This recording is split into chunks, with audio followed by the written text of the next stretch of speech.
Assalamu alaikum. Welcome to lecture 18 of AAA, which is Auditor's Report.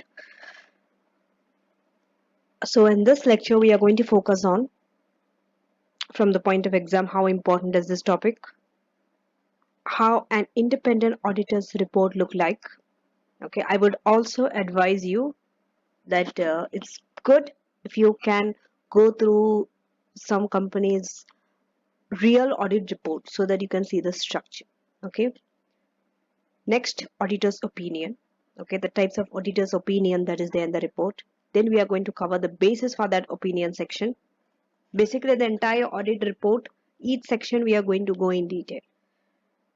Okay, going concern is one section in auditor's report. Then key audit matters, emphasis of matter paragraph, other information section, responsibilities of management and auditor, responsibility for reporting on legal and regulatory requirements, other matter paragraph, signature, auditor's address and date, communicating with those charged with governance, and approach to your exam question. We are going to do questions in between to illustrate. Okay, we are going to go through a demo of how an auditor's report looks like, the opinion, how the wordings of the report should be. Okay, now in this lecture we are going to divide this reporting into two parts. One is auditor's report. Second is reporting to those charged with governance. You can report to the management or your audit committee or non-executive director or executive management, right? Those are the person who are charged with governance. Okay. Now, but our entire main focus will be on independent auditor's report. Now, from the exam's point of view, okay, one question in your exam will be on this area. One exam. That means you have to be very well prepared for this part, that is reporting, because at least one question every year they ask on reporting. Okay. Now, what you need to be careful is this question can be asked in various ways. For example, in your exam, you could be asked either to describe the implications for the auditor's report if issues identified. They might have some issues, okay, which they will present to you in the scenario. What is the impact of those issues in the auditor's report? Meaning, will the auditor's opinion change? Okay, well, whether a new paragraph is needed, okay, things like that.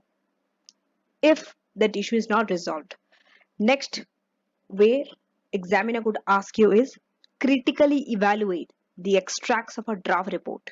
That means you have to say, comment what is wrong with that report and why it is wrong.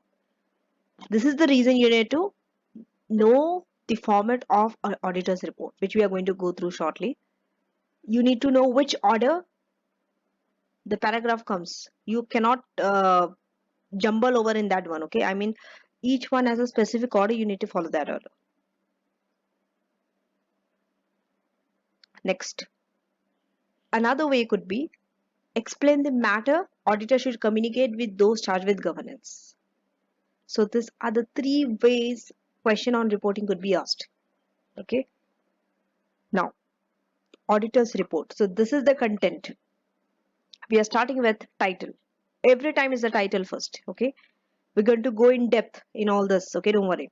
This is just a brief. Okay. Just overall. Just the title only. Next is addressee, to whom you are reporting. 3 is auditor's opinion. You need to memorize this order, by the way. It has to be in this order only. You cannot write addressee first and title. You cannot write auditor's opinion before writing addressee or title. It has to be in this position. Then basis for that opinion. 5. If there is any materiality uncertainty relating to going concern, there will be a separate paragraph for it. But if there is no uncertainty relating to going concern, this paragraph will not be there. Okay. Then for listed entities, if your entity is not listed, this will not come. But if it's listed, this has to be there. That is key audit matter. There's a section in your report, key audit matter. Emphasis of matter. Okay. If applicable. Emphasis and key audit matters are two separate things. Then other information. Okay.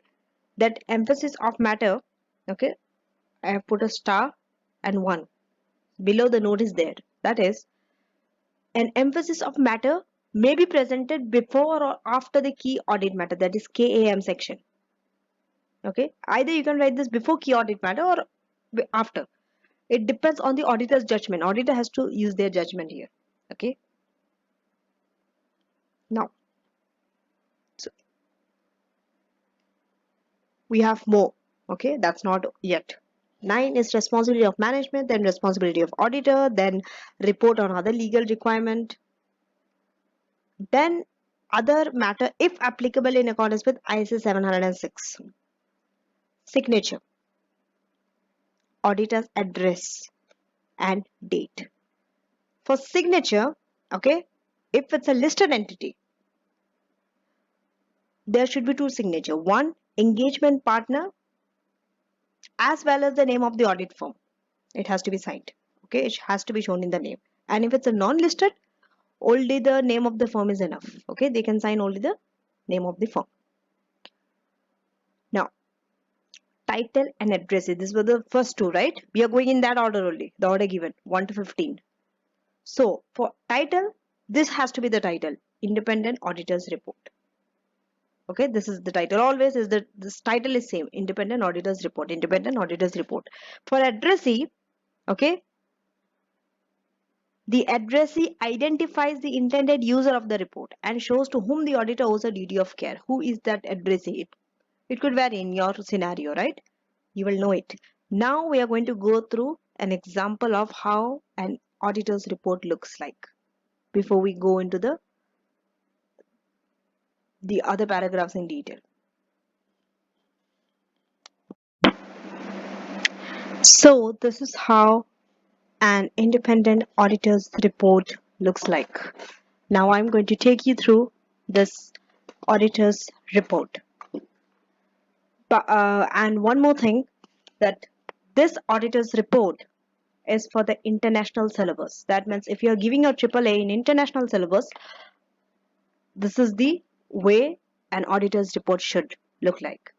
The reason I'm telling you this is because in your textbook there is a UK syllabus audit report also, which you don't have to uh, go through it. We don't need it. Okay, it's not needed. You can avoid it because we are going to give exam in international syllabus. But for some of you, if you are giving your AAA in UK syllabus, you definitely need to go through that UK syllabus of auditor's report. There are some differences of wordings. Okay, in that and this report, majority are similar but with some differences. Okay, but we are going to focus the international syllabus report. Okay, the entire thing, not only for the report, for the entire AAA, it is international syllabus. Wherever you see UK syllabus, just omit, just avoid it. Okay, because I've seen some of you going through 2 different auditors report and confusing yourself. Don't do that. Just focus on international syllabus, because the my lectures, what I'm teaching is based on international syllabus, not UK syllabus. Okay, I just wanted to make that clear before I go on. Okay, so first thing first, this is number 1, independent auditors report. This is what? This is the title. So don't go and write title in your exam. Just start writing independent auditors report. Then we are going to write addressee. Addressee. To whom? To this person. This is based on your case study. Number 2, that's what we went through. To the shareholders of some company, whatever the company. Now, a report on the audit of financial statement. See, the subtitle is not included if there is no separate report on other legal requirement. Okay. So now the third is opinion. So we'll start with the opinion first. Okay. Make sure when you're studying this auditor's report and all, go through the words, how it is worded, because this is what you need to know. Wording is very important. It's not any way that you want to write, you can write your opinion. I feel no. some words you need to avoid. You have to sound very professional. You cannot write your own opinions there. Okay, you see the word they have said we, so it's like a audit team. Okay, they mention as we have audited the financial statement of so so company. They mention the name of the company. Okay, this is always the starting. See, any auditor's report, you will always see under opinion this wording is the same. The only thing is the name of the company is changed. So here in opinion section, they start by saying that they have audited the financial statements. Now, what are the financial statements? What are the things they have audited? They will include of that company: statement of financial position, statement of comprehensive income, statement of changes in equity, statement of cash flow, and even the notes to the financial statement, including summary of significant accounting policies. Whatever you have audited, all the things you have to list here. Okay, even the notes: statement of financial position, statement of profit and loss, cash flow, summary of accounting policies. Okay, so this first para in opinion is always like this. You can memorize or whatever, just do the way you can to remember it. Try to write an independent auditor's report. Okay, try to type an independent auditor's report on your computer without looking the answer. Okay, at least try 2 to 3 times of different companies, so that you get a hang of it. Okay, automatically that the wordings will come to you. Okay, under opinion what you have to write, under basis of opinion what you have to write. Okay, so opinions are of 2 types. We are going to go after this. We are going to go through that. I mean, after we finish this auditor's report, we are going to go through that opinion only. Opinion one is modified opinion. The other one is unmodified opinion. What is it? We'll go through it. You definitely must know what it is by now because you have finished your AA. Okay, audit advanced. Audit and assurance. Okay, so there you know all the auditor's opinion. Exactly the same thing we are going to do in AAA. They are the same opinions. Opinions are not changed. Okay. So now in our opinion, they always use this word financial statement. Okay. In all material respect gives a true and a fair view. You can either write present fairly or gives a true and a fair view. It's the same thing. Okay. One of those things they will use. Financial statement in all material respect gives a true and a fair view. And what are the financial statement? Again, list all the financial statement: financial position, performance, cash flow. Okay, that it is done according to IFRS, International Financial Reporting Standard. This is what you're going to write in your opinion. Okay, if in your opinion, see, opinion will change. Okay, this section will change. If in your opinion financial statement does not give a true and a fair view, you can change you that also you can write. This varies. Okay, we'll see later. Again, we'll come through this opinion section when we finish all our opinions. Okay, how it will differ. But for now, let's say this is an ideal position. Okay, everything is in line, no material misstatement. Okay, now next paragraph is basis for opinion. Okay, so here you have to say that you have conducted your audit according to the standard. Okay, and all your responsibilities are under auditor's report. Okay, now, so we are independent. You are independent of the company. This you have to mention. Okay, in accordance with the ethical requirements that are relevant to the audit of the financial statement in jurisdiction. See, this jurisdiction you have to fill.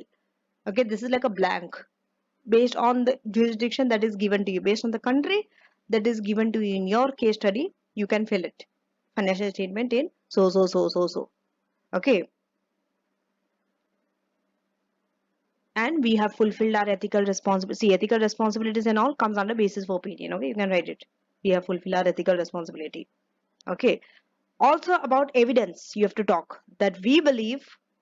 Okay, we believe audit evidence that we have obtained is sufficient as well as appropriate to provide a basis for our opinion. These are the words has to be there. Now coming to the key audit matter section. Okay, next is key audit matter. See, listed company only. If it's not listed, you will not even have this section. Immediately it will go to other information if there is. So key audit matter. Here, when you are writing key audit matter, okay, key audit matters are those matters that in our professional judgment, you have to always define like this, that in your professional judgment you think are significant to the audit.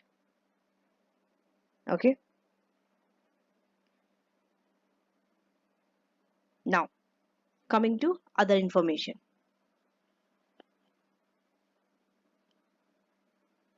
And remember one more thing, you have to say this matters were addressed in the context of when you want to give an opinion for the audit of the financial statement as a whole, it is helping you.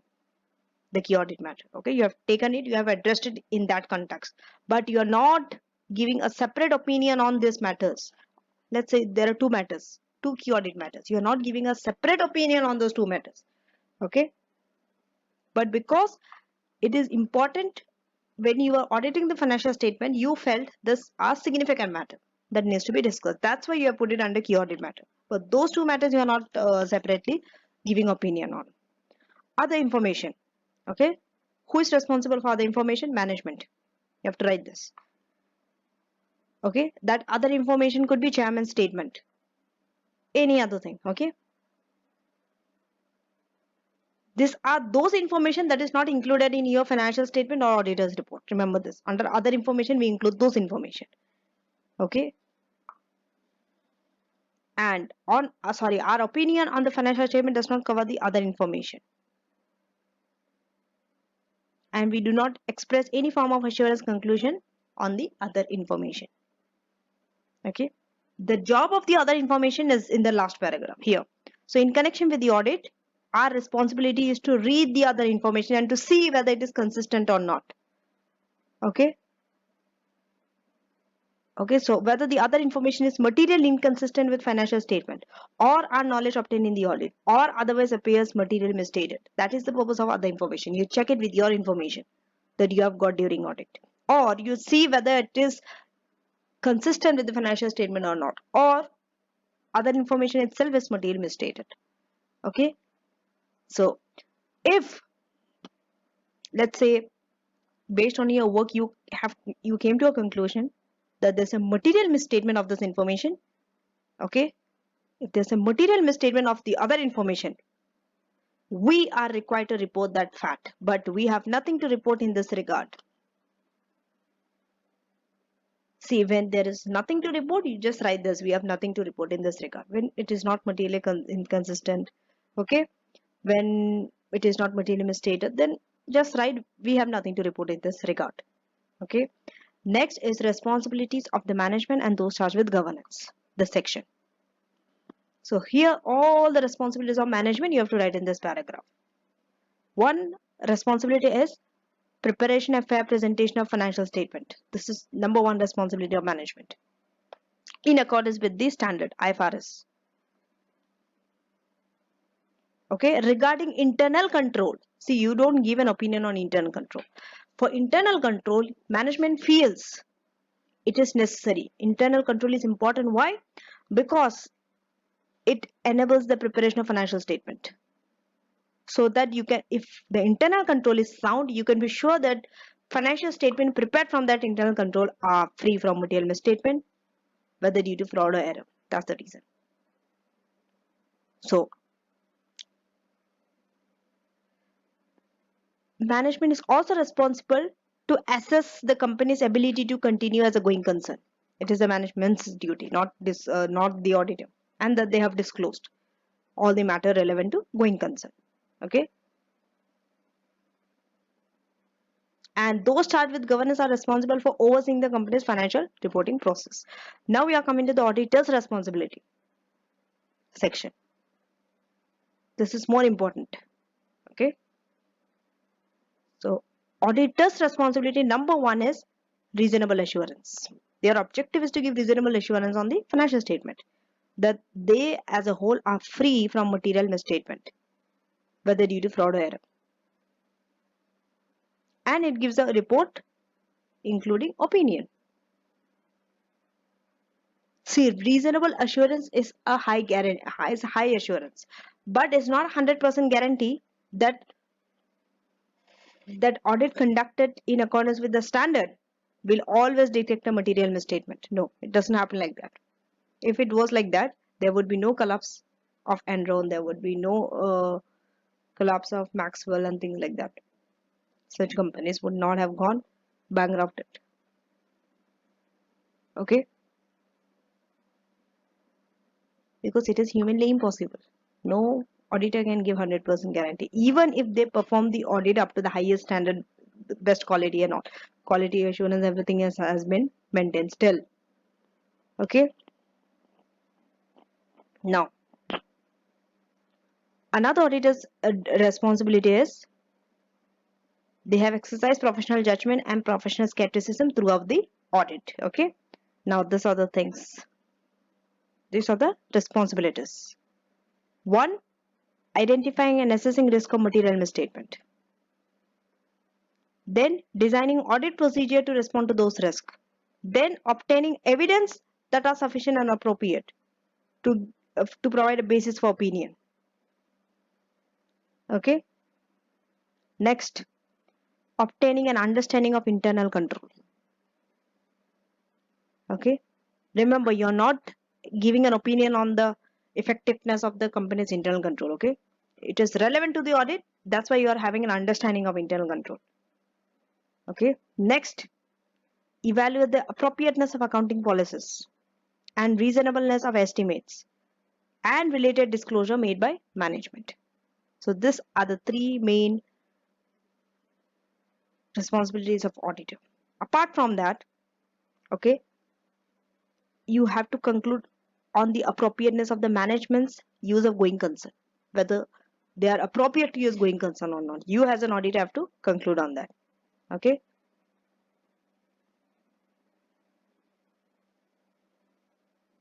Remember, if you conclude that materiality uncertainty exists, then you have to draw this attention. Okay. We are required to draw attention in our auditor's report for that area. And if such disclosures are inadequate, correctly they have not disclosed, then modify the opinion. Okay. And even your conclusion is based up until the date of the auditor's report. Okay. All the evidence that you have collected until the auditor's report, your conclusion is based on that. Any event after that, okay, can cause the company to cease. Okay. That means to continue the going concern. Next, check this. Evaluate the presentation, the structure and the content of the financial statement. Evaluate that, including the disclosures also. Please pay attention to disclosure. Okay. Now coming to charge with governance.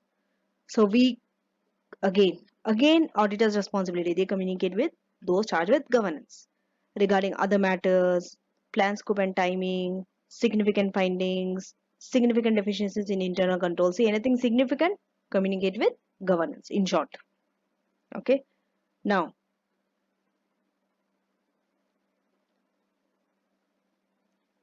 to those charged with governance, you also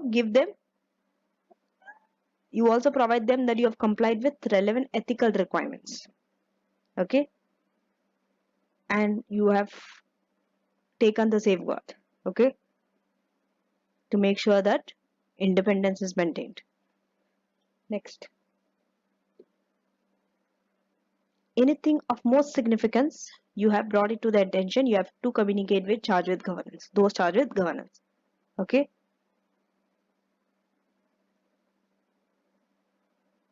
Now,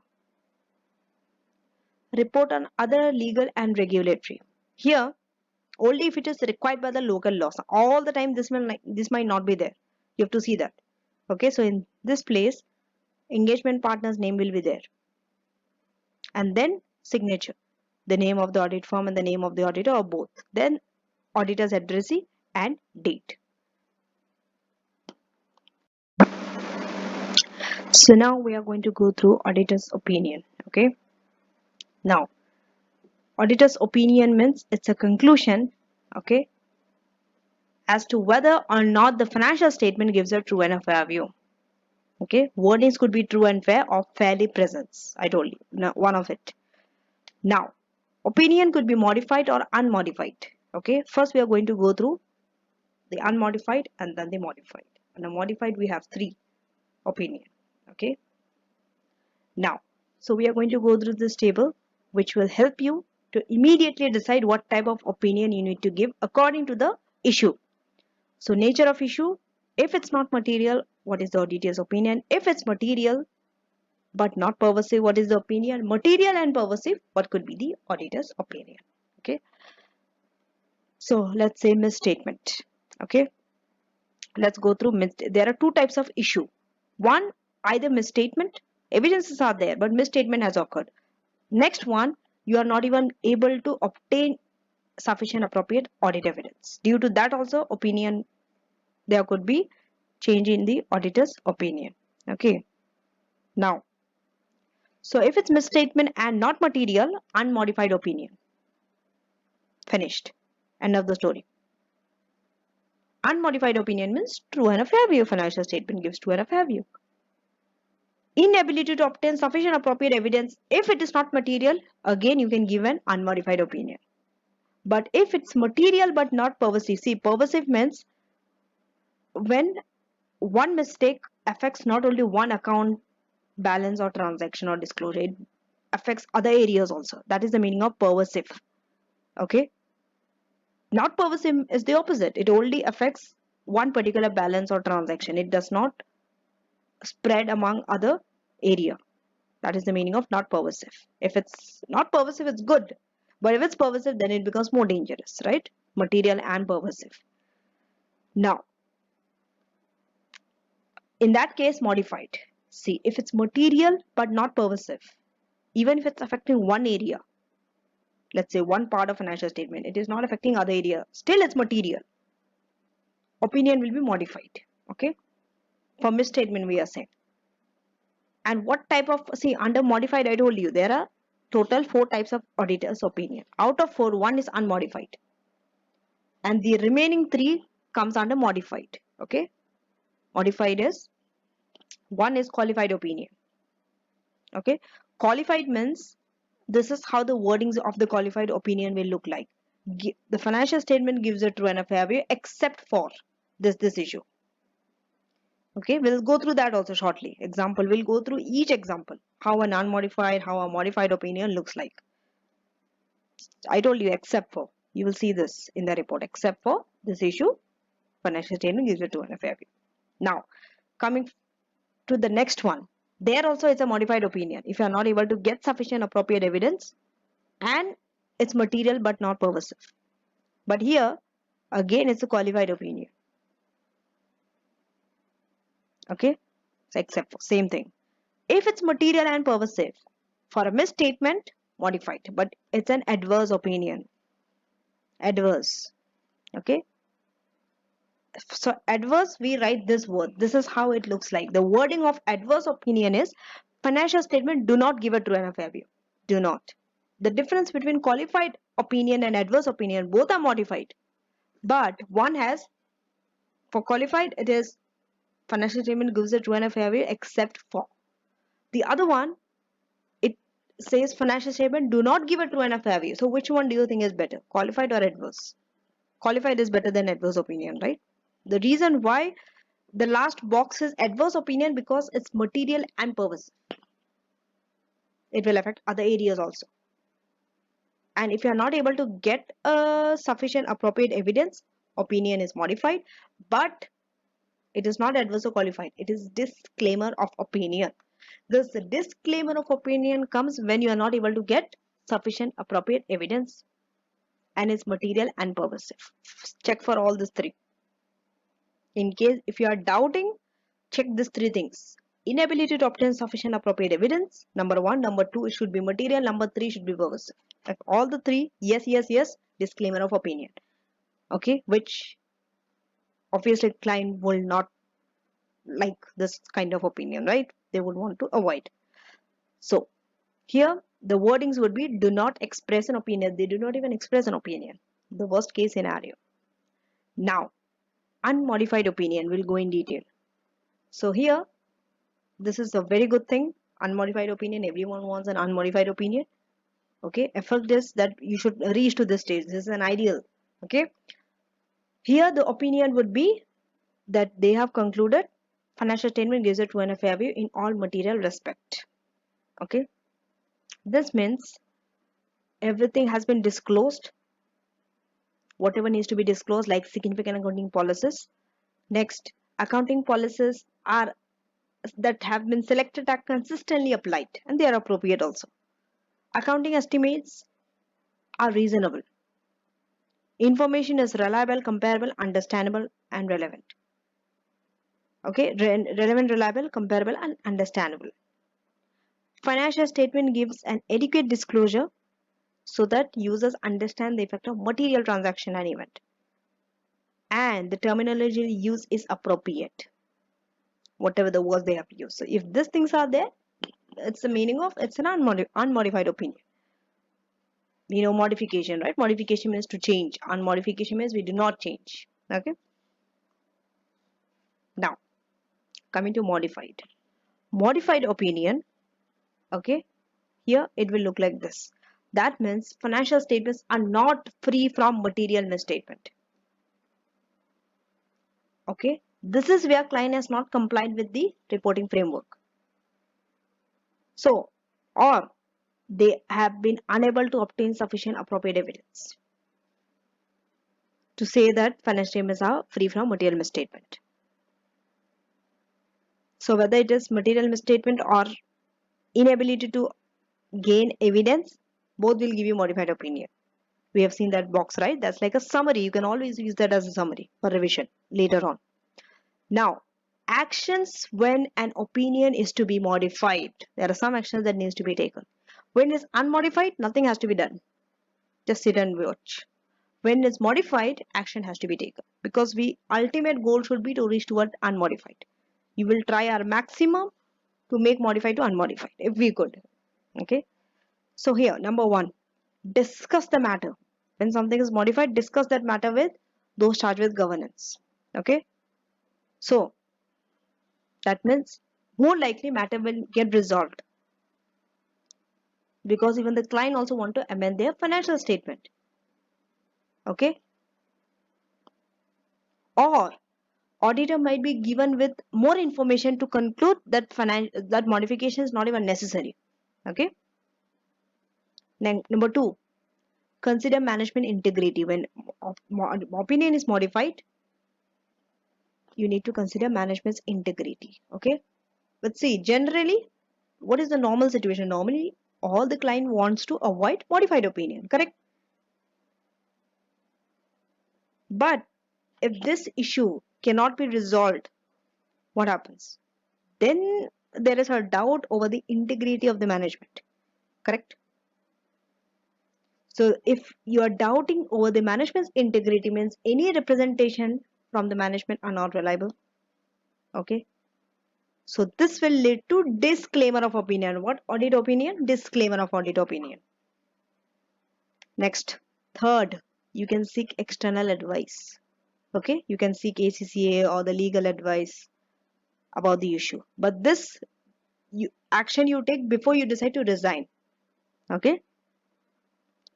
And finally, resign when other things are not working.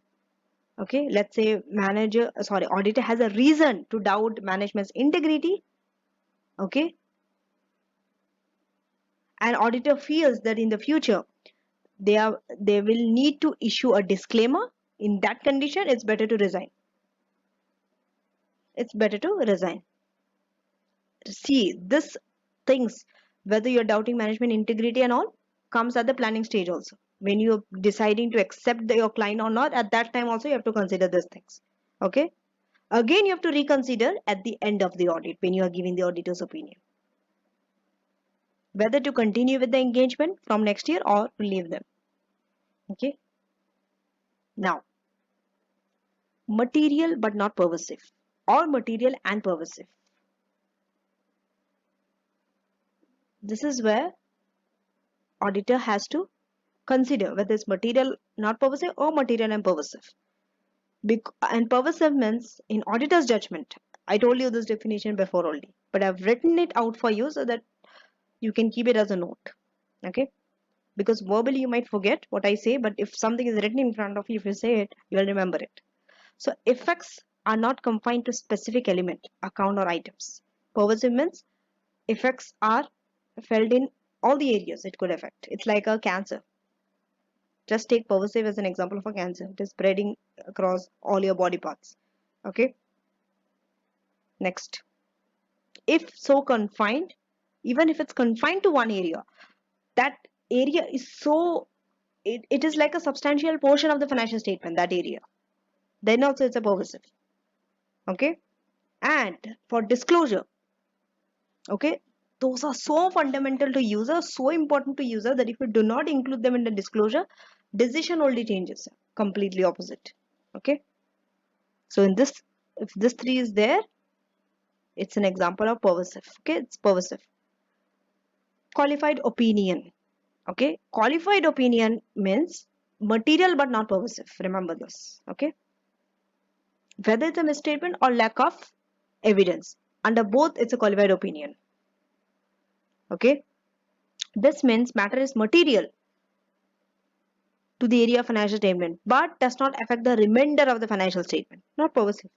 Okay, although significant to users, okay, material matter can be isolated while the remainder of the financial statement can be relied upon. See, when you're writing this in the report, this is how users understand this. Except that one material matter, rest of the financial statement they can rely.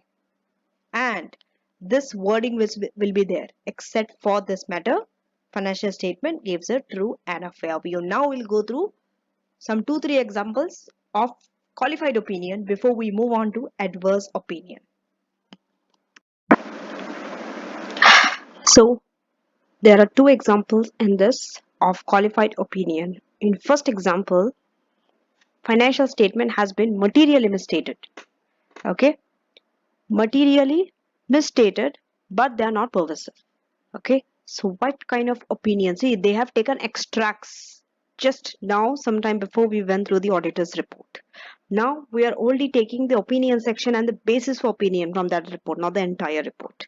Okay, because the changes are only in these places.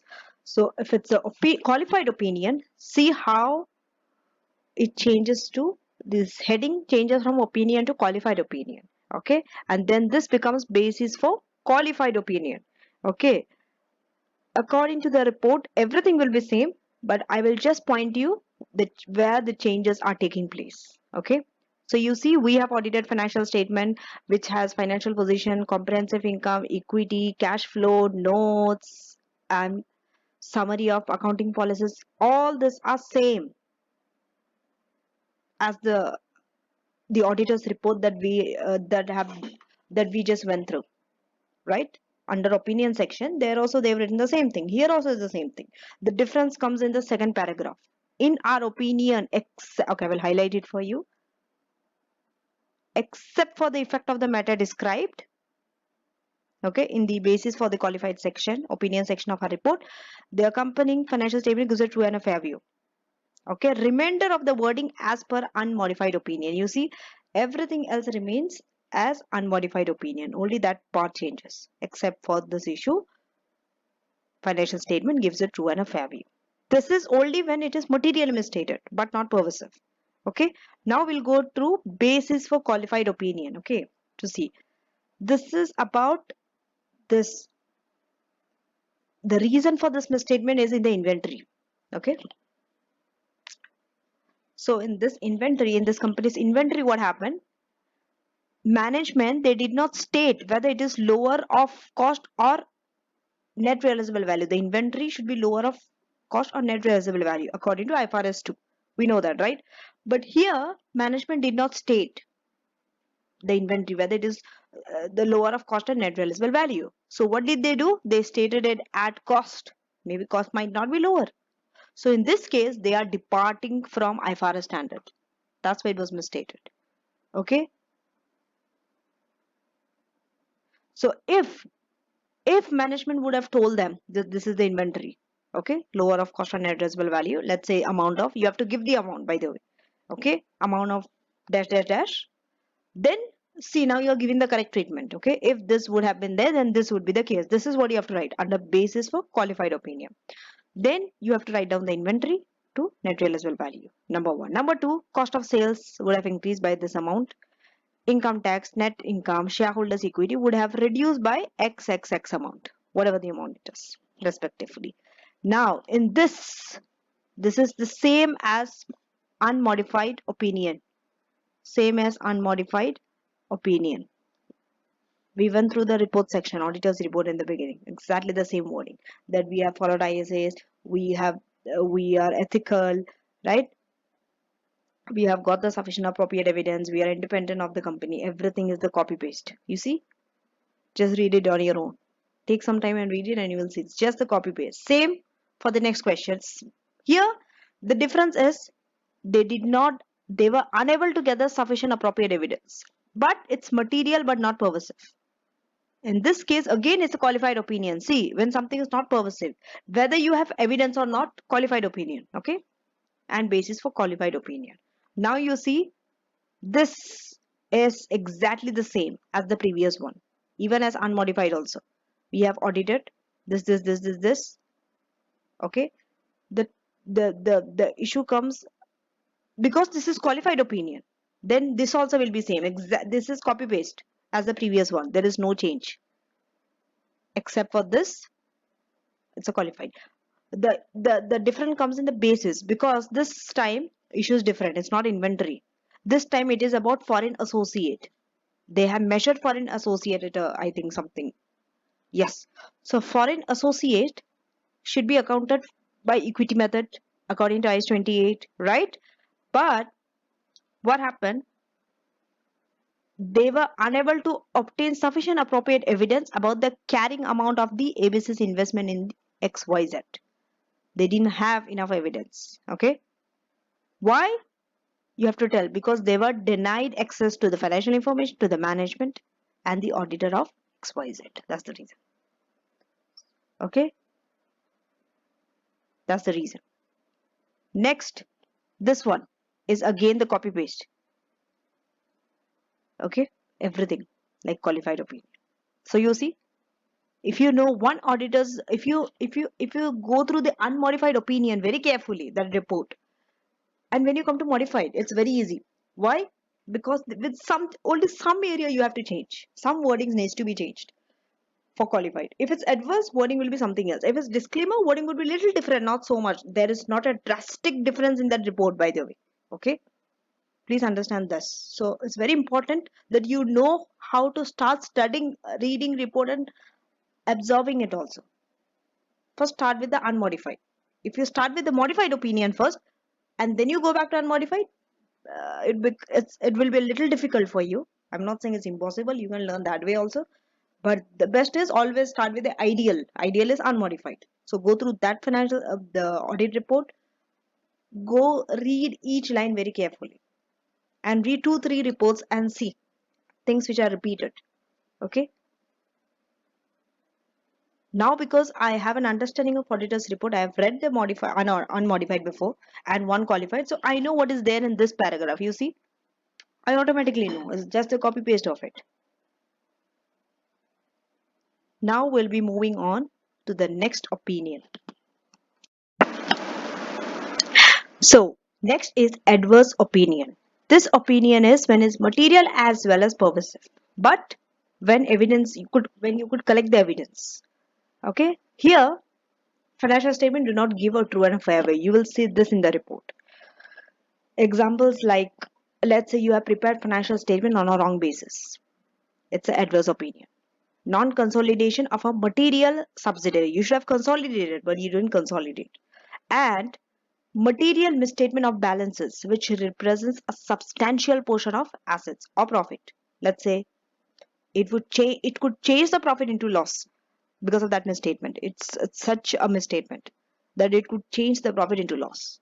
Okay, so Under this three, adverse opinion. Now we'll go through an example of adverse opinion report.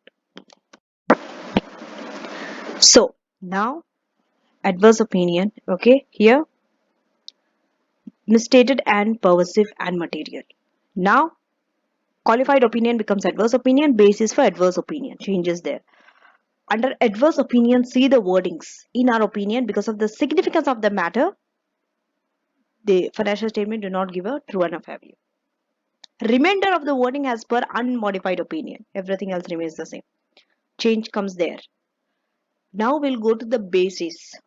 What was the basis? This is regarding consolidated subsidiary which was not consolidated. Okay. So here it was about a subsidiary which was not consolidated. That's what they were explaining in this. Why? Because they were not able to determine the fair value of the assets and the liability of that subsidiary at the acquisition date. That's why they couldn't consolidate. But according to IFRS standard, it's not correct. You should consolidate. Okay. Now they have accounted it under cost basis. You should have been consolidate, right? Because if it's consolidated, it will be materially affected financial statement, right? Now here this it is just the copy paste. Ethical responsibility, they were able to get sufficient appropriate evidence for the adverse opinion, all those things. Copy paste. Rest of the report is copy paste. Now we will move on to the next opinion. Now the last one is disclaimer of opinion. Here it is pervasive, material also, okay, but they were not able to get sufficient appropriate evidence. Okay, so here auditor does not express an opinion. Examples like failure of client to keep adequate records. Second, refusal by director to give any written representation. Third, failure by the client to provide evidence over a single balance. Okay, and that single balance itself is very substantial portion of assets or profit, or over a multiple balances in financial statement. Now, what is the impact of disclaimer of opinion?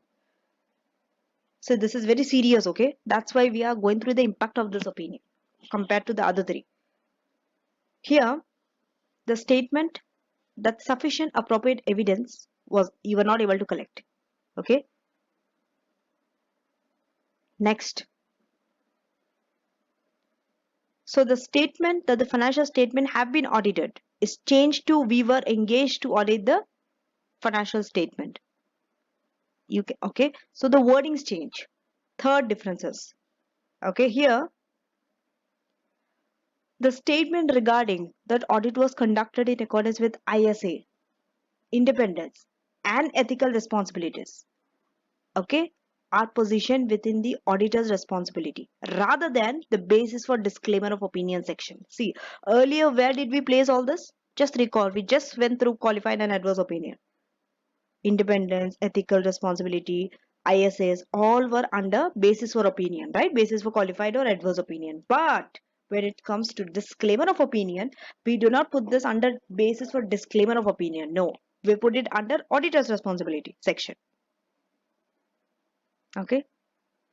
Then about the key audit matter. This section is not included in the report. Why? If you are having a disclaimer of opinion in that report, you will not see a key audit matter. Why?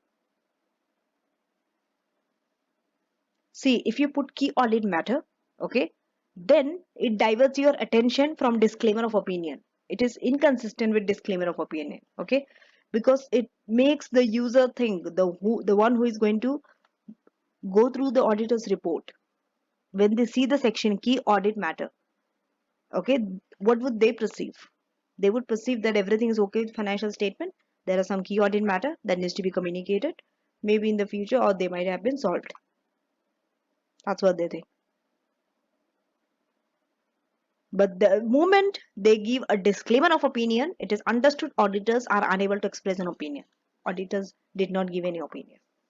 That's more risky. Disclaimer of opinion is riskier, right? So we do not include key audit matter. Okay. So in your exam, let's say they give a disclaimer of opinion and they give a key audit matter. Now you know this is an incorrect thing. One of the requirement was that, right? When we started, remember? I told you there are different ways of asking questions on auditor's report. Be prepared. One is they will give you a report prepared by them. You have to figure the difference. I mean the mistakes. For you to figure the mistake, you should know the correct format. That's what we are doing now. Okay. Now, limitation of scope. If managers impose any kind of limitation of scope, again, it causes auditors to give a disclaimer of opinion. Okay. So here, what should auditor do? Auditor can request that limitation is removed. They could request a management. Second, if management refuses, communicate with those charged with governance or perform alternative audit procedure. Then issue a qualified opinion if matter is material but not pervasive. Okay. But if the matter is pervasive, withdraw from the audit. But remember, if withdrawal is not possible, let's say before issuing auditor's report, you have already accepted the engagement audit, right? After that, if you withdraw, let's say you have obligation to issue the auditor's report. So you cannot withdraw before that, let's say. In that case, disclaimer of opinion. You have to issue disclaimer of opinion.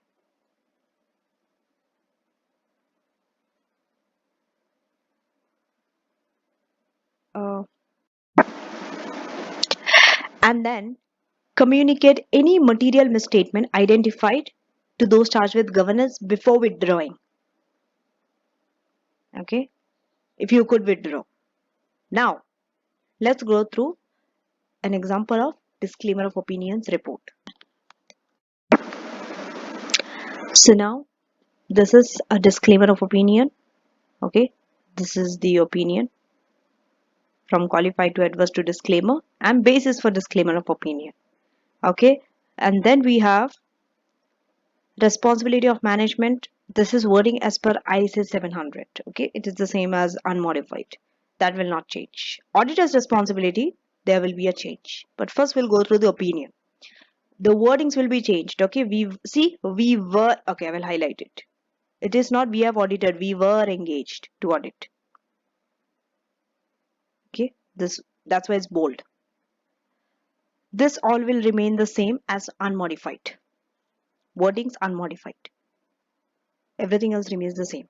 That it has a financial position, comprehensive income, statement of changes in equity, cash flow, uh, accounting policy summary, everything. Now, second paragraph changes. We do not express an opinion on the consolidated financial statement.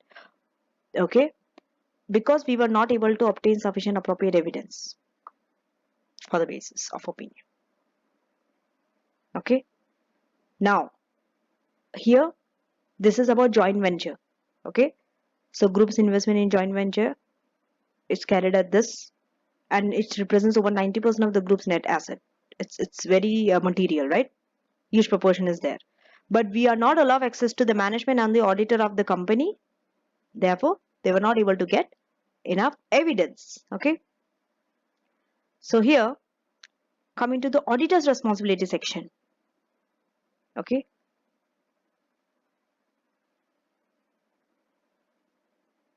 we are independent, then ethical responsibility has been fulfilled. You know, this section was before in the basis for the opinion section, right? In qualified, modified, unmodified, and adverse. But disclaimer, it comes under auditor's responsibility. Okay, but here, okay, in this part, first section of auditor's responsibility, first paragraph, okay, we were unable to obtain sufficient appropriate audit evidence. Okay, so it is repeated here again. Okay,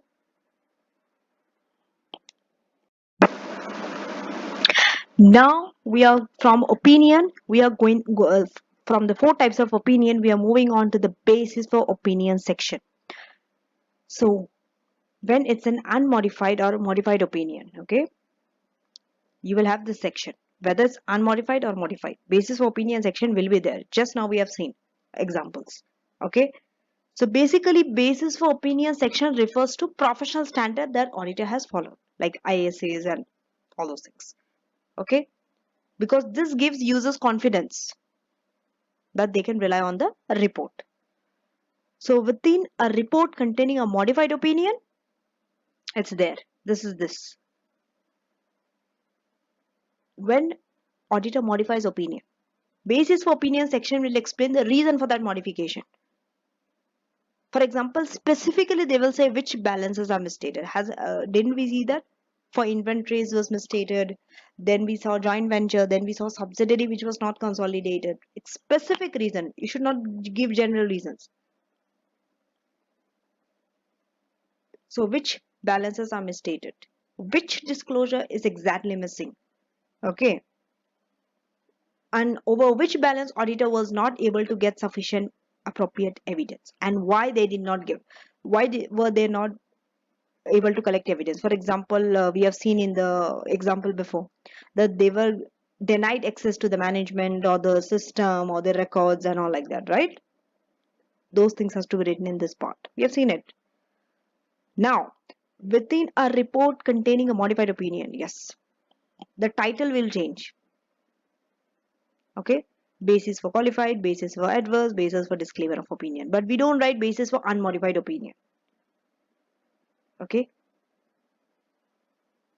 we can just write basis for opinion for unmodified. Okay, only if from unmodified it changes to modified, only we have to write basis for qualified, basis for adverse, basis for disclaimer. If it's unmodified, we just write basis for opinion. That's it. The moment you see opinion means it's unmodified, understood, default, by default. So when a qualified or adverse is issued, okay, auditor must amend the statement. Okay, the audit evidence is sufficient and appropriate to provide a basis for qualified or adverse opinion.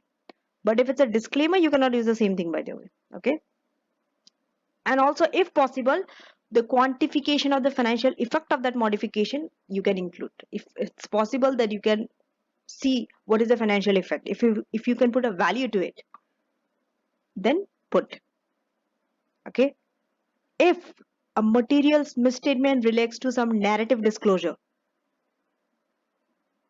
okay, regarding disclosure, then you have to explain how disclosures are misstated. Or let's say disclosure has been omitted, you have to write it.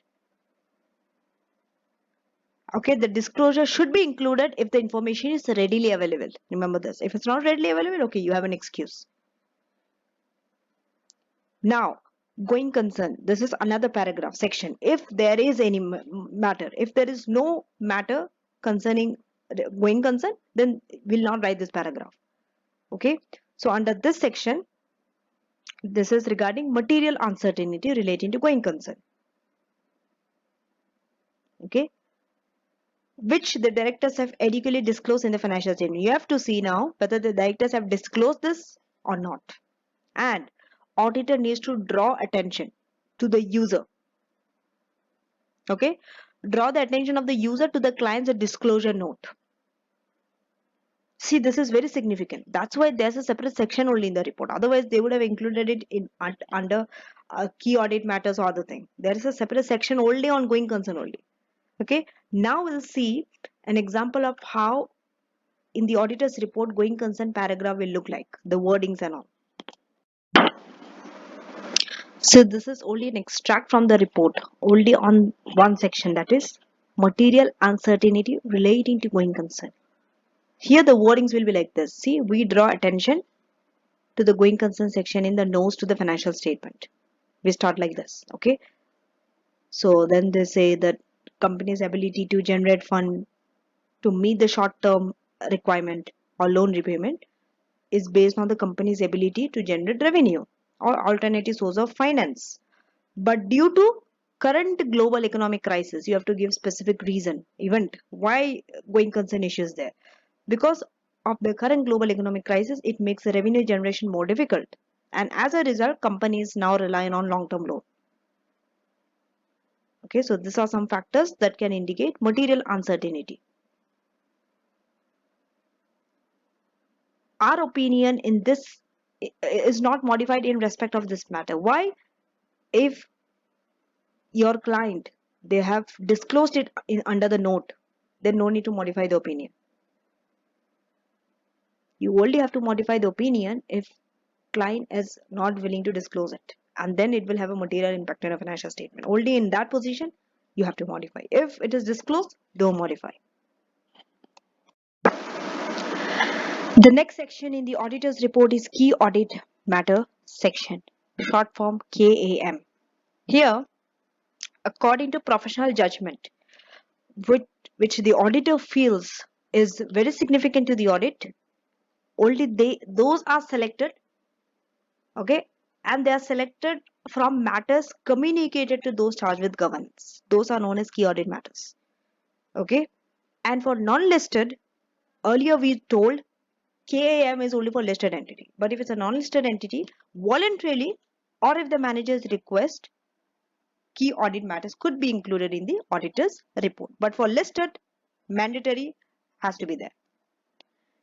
Each key audit matter needs to be described. Each key, let's say there are 5 key audit matter. All the 5 needs to be described separately. I mean under that section, one by one. Not generally. Don't combine together and generally say no. Specifically, you have to describe them. Okay, why the matter is significant and how it will be addressed in the audit. Both you need to answer. Now, key audit matters, like one example could be areas where risk of material misstatement is very high.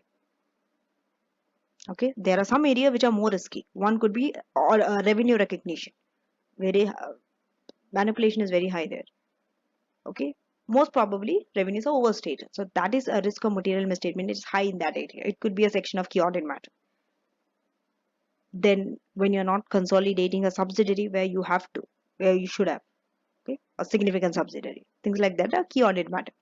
Next, significant auditor's judgment relating to areas in financial statements that involve making significant management judgment. See, areas where management usually makes judgment, that is according to auditor's judgment also is very significant. For example, some areas require more accounting estimate. These are areas which comes under key audit matter. Okay. Then, if the effect on the audit, okay, the effect on the audit of significant event or transaction that occurred during the period. If there is a significant event that is having an impact on the audit, it's a key audit matter. Specific examples like fraud risk, very significant, comes under key audit matter. So these are the list which comes under key audit matter. Significant fraud risk, goodwill, valuation of financial statement. Financial instrument is very complex. Okay, so measurement, presentation, disclosure could be manipulated. That's why it comes under key audit matter. Fair value, again, it's hard to measure fair value, key audit matter.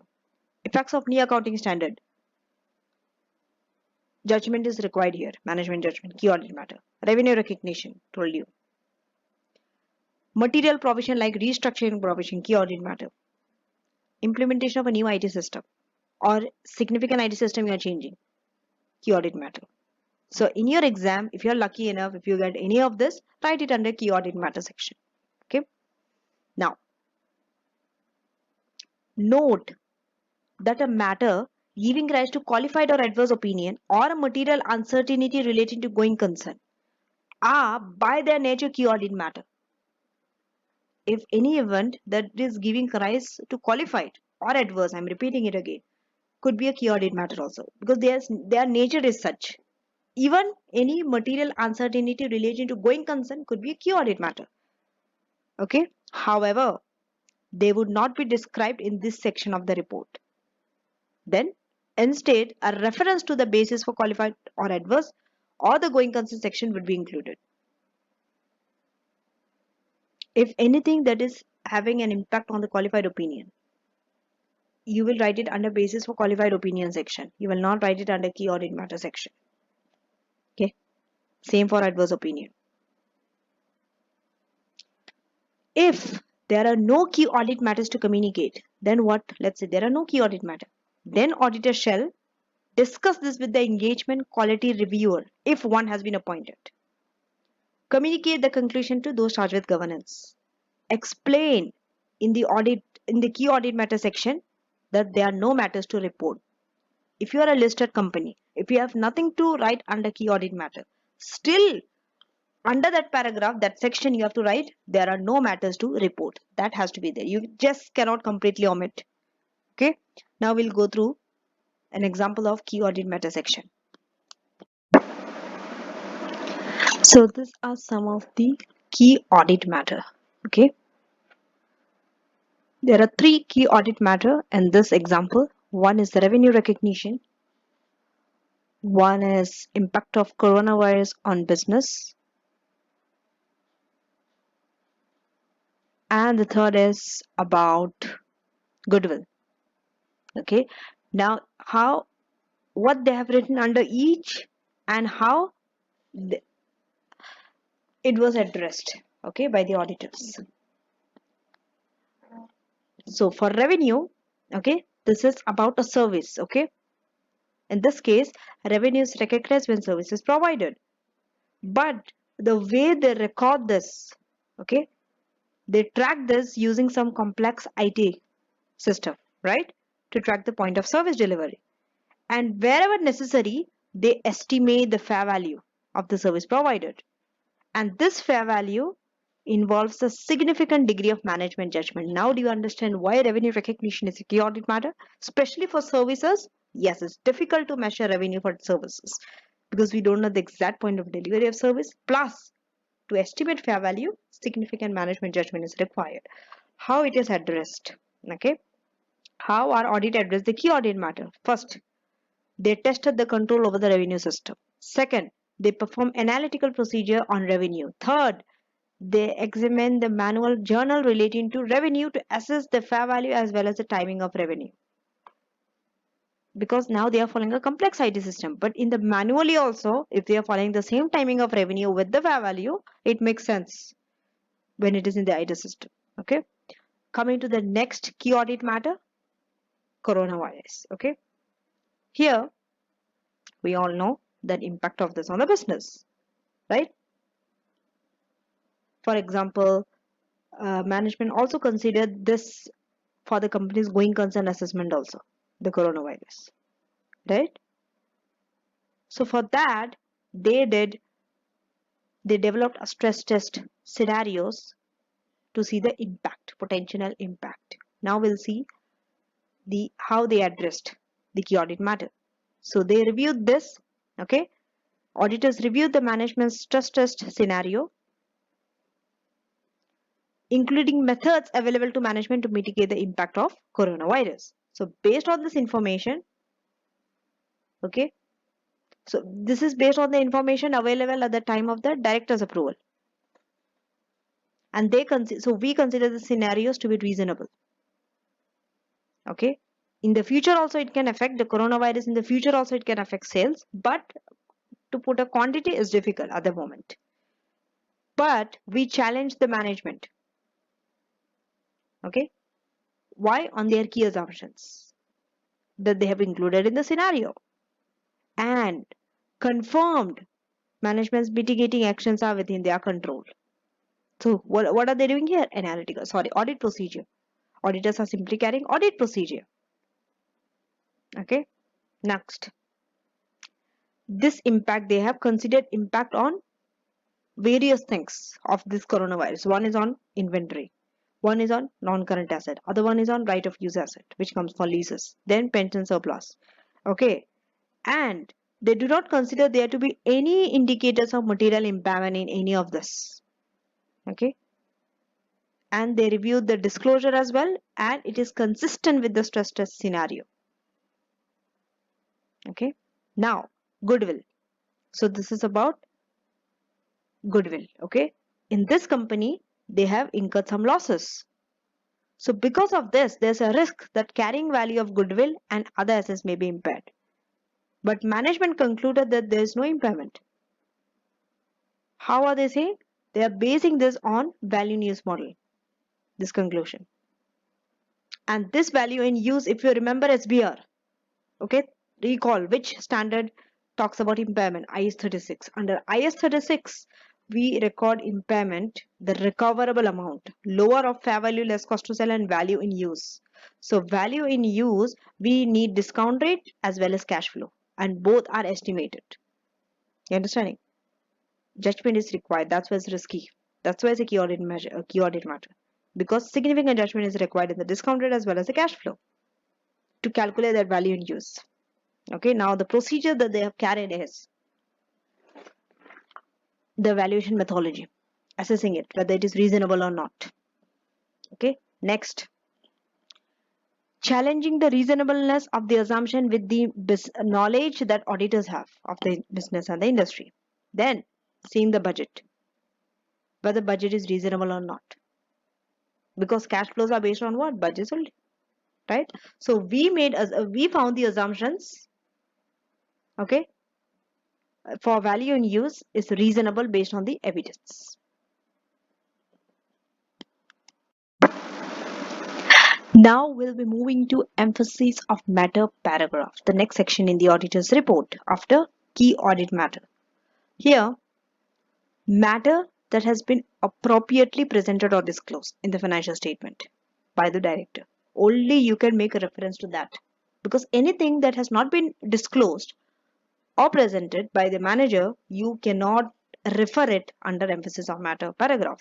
Okay, and here auditor's judgment is required. Okay, according to the auditor's judgment, okay, when they find out matter of fundamental importance to the user's understanding, then auditor should emphasize the disclosure of that. Now, examples of fundamental matter, like uncertainty relating to court case. Second, a significant event has occurred, subsequent event has occurred between the date of the financial statement and the auditor's report. That is fundamental matter. When a new accounting standard adopts an early application, then some major catastrophe, like we have seen coronavirus is one of them, or some significant earthquake, which can affect the financial position of the entity. In addition, okay, an emphasis of matter paragraph will be used where, see, go through this, okay, make sure that you remember this, because in your exam, okay, if one of the scenario comes, immediately you should know that emphasis of matter paragraph is required in those. Okay, so you should know the condition also, which condition requires which paragraph, okay, which sort of you know words. So in this case, when financial statement is prepared on other basis other than going concern basis, this comes under emphasis of matter paragraph. Second, when corresponding figure has been restated, we went through corresponding figure, right, in my earlier lecture. Then financial statement, when financial statement has been recalled and reissued, okay, or when the auditor provides an amended auditor's report, comes under emphasis of matter. Now, position in the auditor's report. See, this is how it's positioned. It comes after the basis for opinion, usually, okay, but when for listed, key audit matter will also come after basis for opinion. But when a key audit matter is presented, emphasis of matter can come before or after key audit matter. This is based on the auditor's judgment only, whatever they feel is of more importance. Then the heading could be amended. How? For example, they can write emphasis of matter / subsequent event. Then automatically someone looking at emphasis of matter knows it's about subsequent event.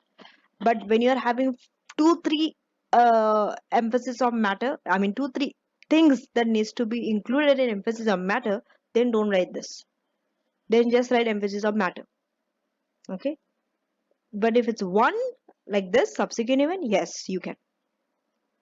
Tutorial note. Okay.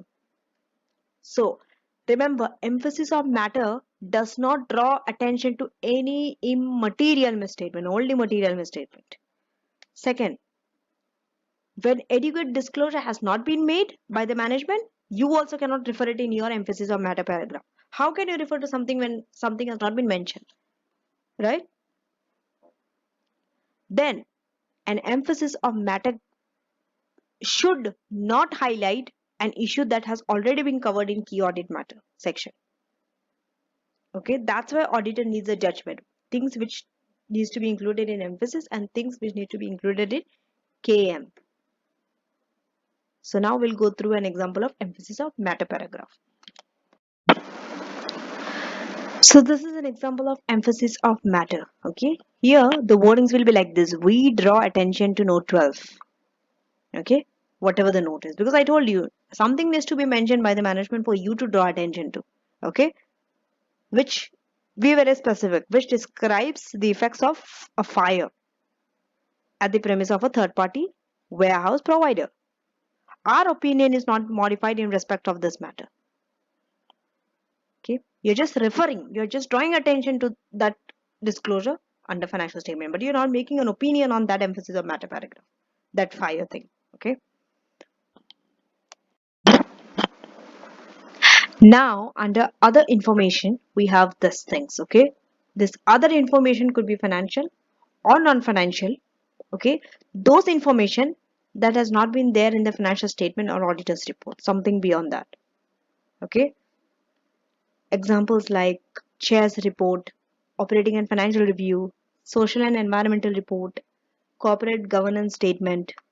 Okay, here what is the auditor's due responsibility in terms of other information? See, for other information, auditors do not give an opinion. What they do is, if that information, if auditors obtains that information, other information, before the date of the auditor's report and after the date of the financial statement, they must read. Okay, they must read that other information to identify any material inconsistency with between the other information and the financial statement. Okay, or according to the auditor's knowledge, if there is any type of inconsistency with that other information, auditor has to take some action. They just read. If there is a material inconsistency between the other information or the auditor's knowledge or financial statement, auditor should do these things. Number one, perform procedure to evaluate the inconsistency. Why it is inconsistent? Perform procedure. Then auditor should consider which one is misstated, which one needs to be amended. Is it financial statement or the other information? Next, discuss this matter with the management and tell them to correct. Third, if management does not correct, communicate it to those charged with governance.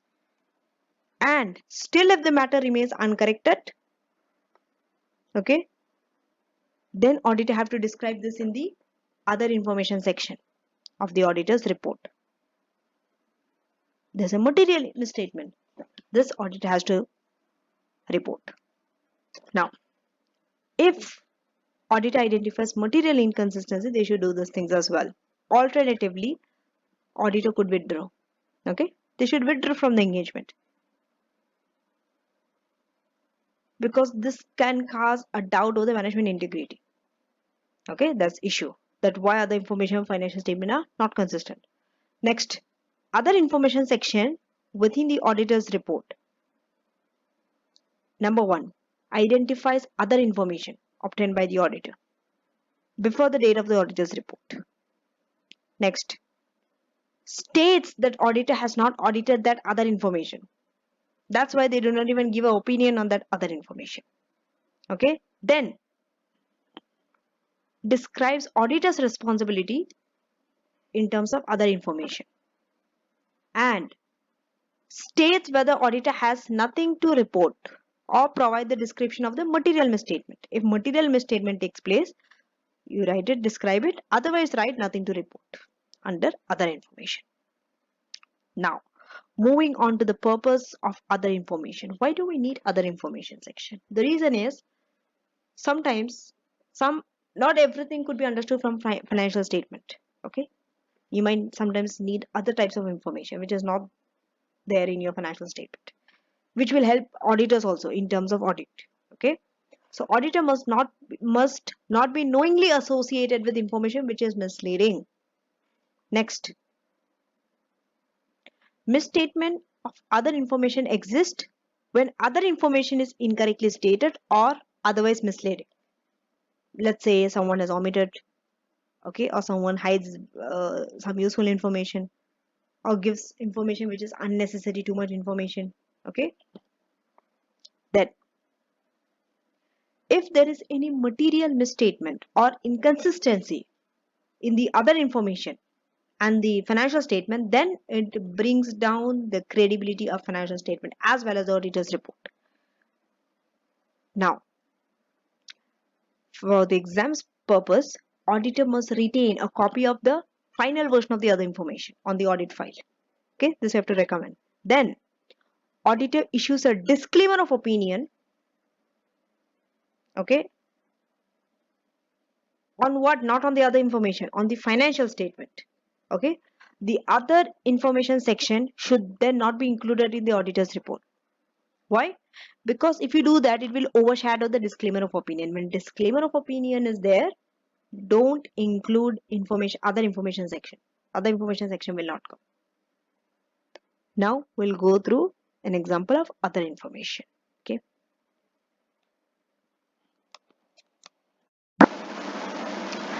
Next is responsibility of management and auditor. Here, management's responsibility is to clarify that it's their responsibility to prepare financial statement and internal control. Next, auditor's responsibility is expressing reasonable assurance that financial statement gives a true and a fair view and an opinion in the auditor's report. Next, this section also describes auditor's responsibilities in other areas like risk assessment, going concern, internal control, and accounting policies. Report on other legal requirements. This is a next section after the responsibilities of auditors and managers. Here, it highlights additional reporting responsibility, if there is any. Okay, this may include responsibilities in other jurisdictions. Okay, you might need to sometimes report on other jurisdictions, especially if you're a multinational company. For MNCs, this is very common because they have companies worldwide, right? For example, on the adequacy of the accounting records, internal controls over financial reporting, okay, or other information published with the financial statement such as strategic report in UK, you know. Now, other matter paragraph is the next. Okay, here this paragraph is included if the auditor considers that it is necessary to communicate this with the user so that users understand the auditor's responsibility, okay, better. Okay, regarding matters other than those presented or disclosed in the financial statements. See, earlier we said those matters that are presented or disclosed, you write it under other emphasis, right? But for here, under other matter paragraph, it is about matters that are not presented other than those presented or disclosed. Okay.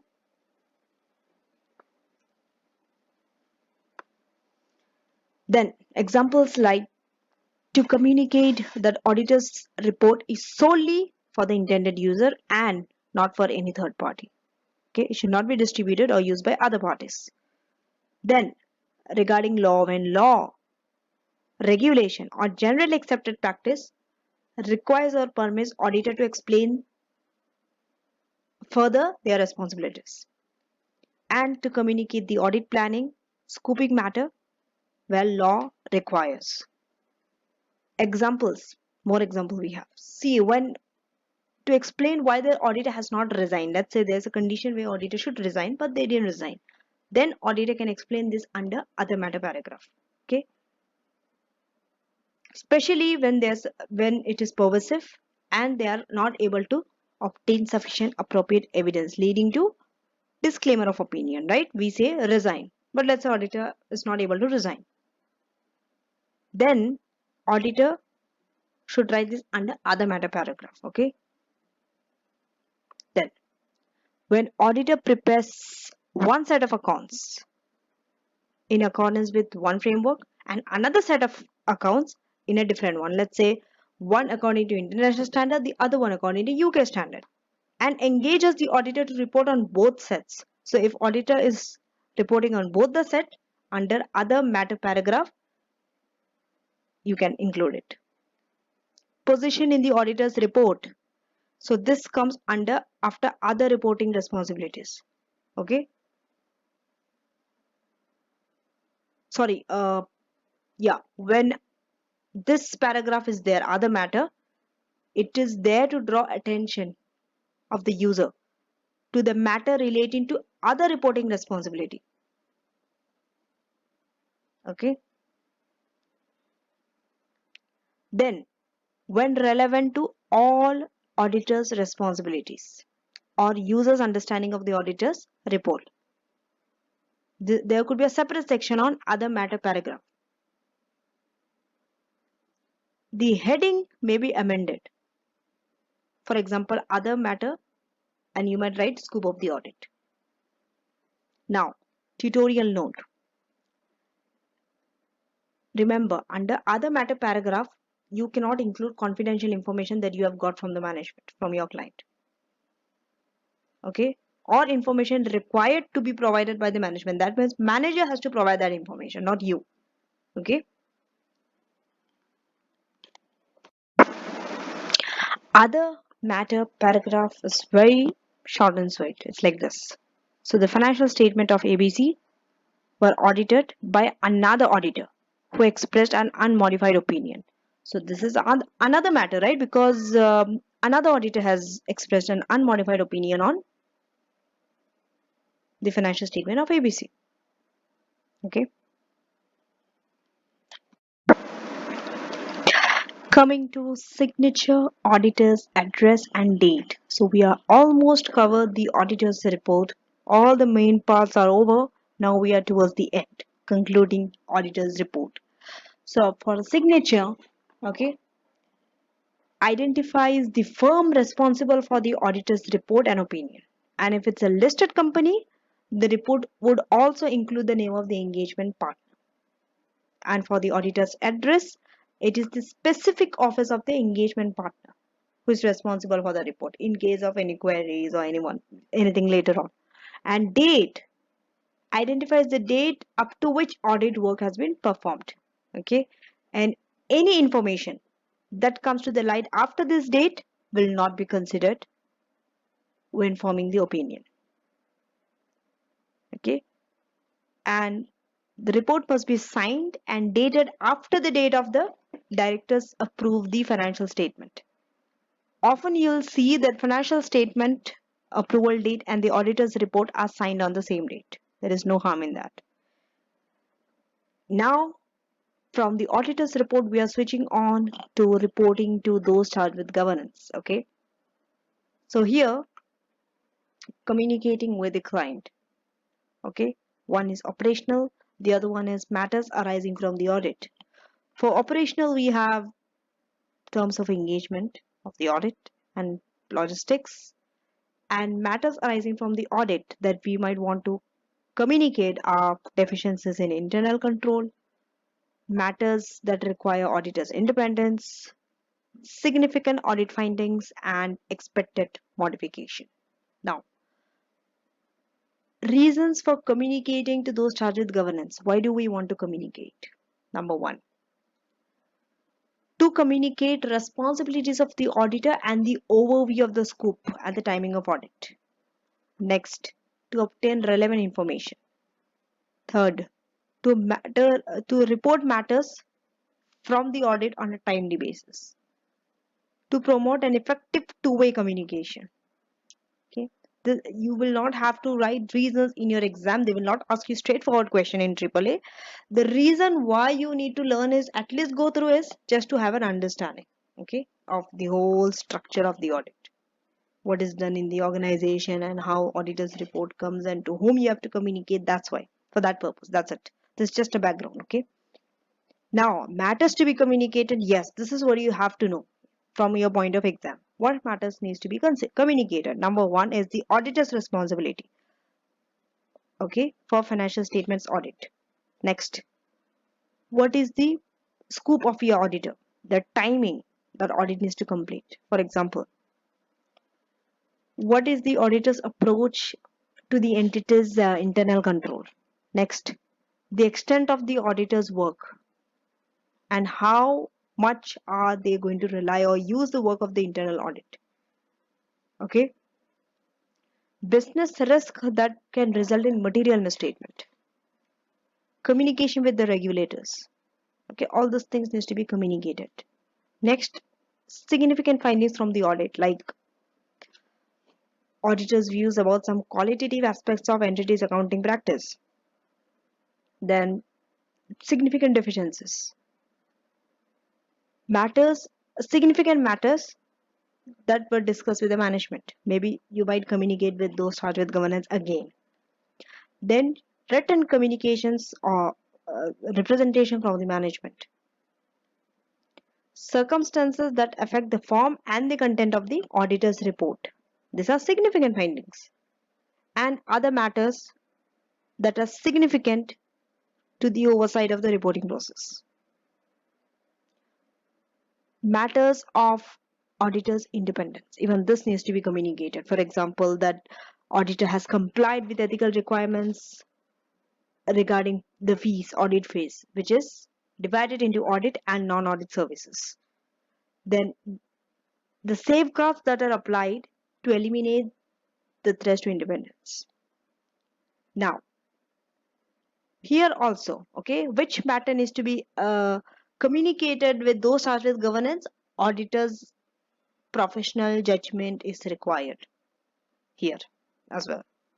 Okay, let's say delays in obtaining information for the audit. If you are not getting information on time from the management, you have to communicate this with those charged with governance. Next, if you see the time is very short, unreasonably they are giving up very short and they are forcing you to complete the audit, again communicate with those charged with governance. Third, if there are expected limitations on the audit either by management or circumstances imposed, then the effect on the financial statement of any material risk like some pending litigation and all, and that needs to be disclosed.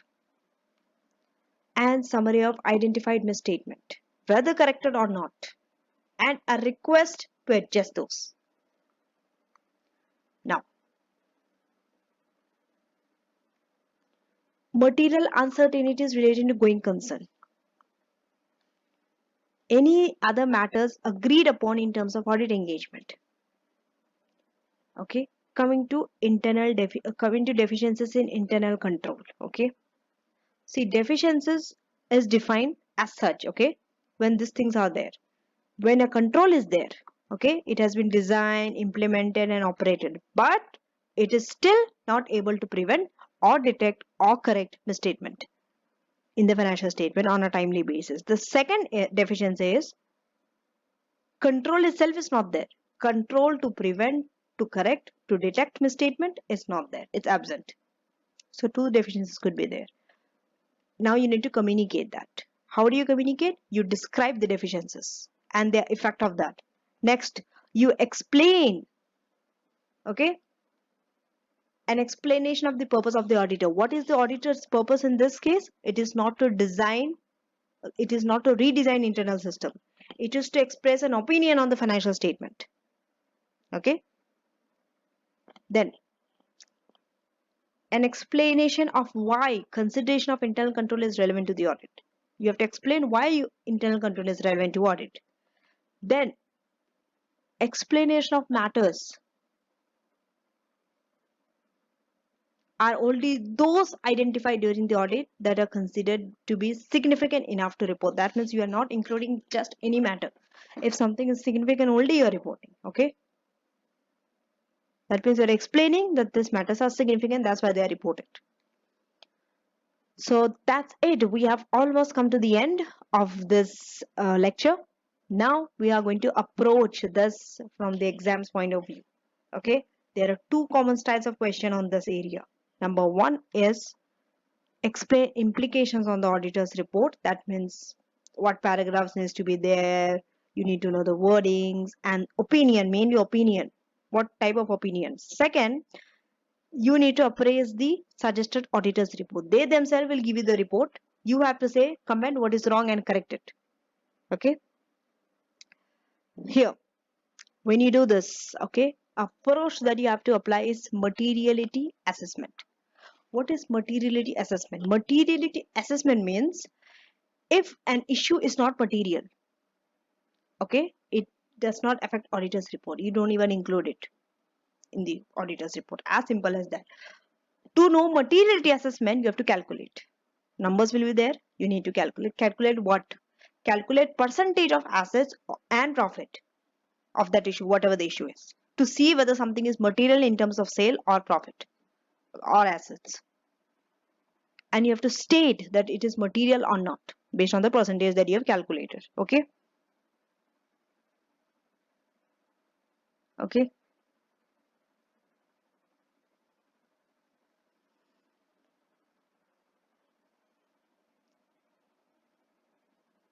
Next, identify the type of issue. Every issue is different. Third, that you will be able to do. Issue is whether it's a material misstatement due to non-compliance with accounting standard or inability to obtain and sufficient appropriate evidence. Okay. Then, material uncertainty regarding some significant event, okay, in the future. Identify the type of issue. Inconsistency, okay, we are still in the second one. It could be an inconsistency with other published information. For example, financial statement is saying something else, your other information is saying something, a different picture. Okay, even though your other information is not subject to audit. Okay, like director's report or chair's report or CSR report, the corporate social responsibility report. Now, a matter, okay, that is of importance to the scope of the audit. The auditor's assessment of materiality, assessment of risk of material misstatement, or other key audit matter that auditor should refer to in their report. Okay, if you see something of a key audit matter, then it's an issue, right? Something of very significant risk, it's an issue. Then you need to comment on the issue. For example, whether accounting standard has been complied or not.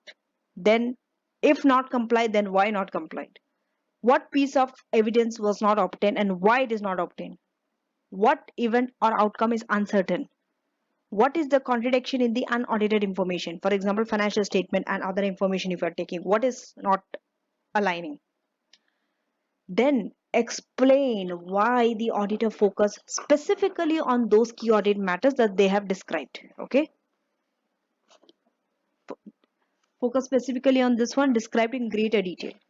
For example, you have to say, when you are saying something under key audit matter, you have to explain whether it is due to high degree of management judgment or because it requires complex accounting treatment, which can create significant risk on material misstatement. One example we saw, right, revenue recognition of service, because they were using some complex IT system or something.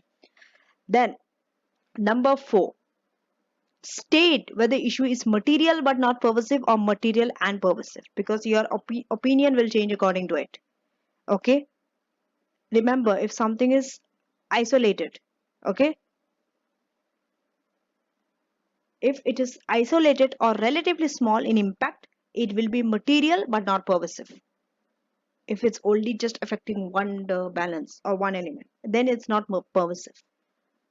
But if it makes the financial statement as a whole unreliable, it is material and pervasive.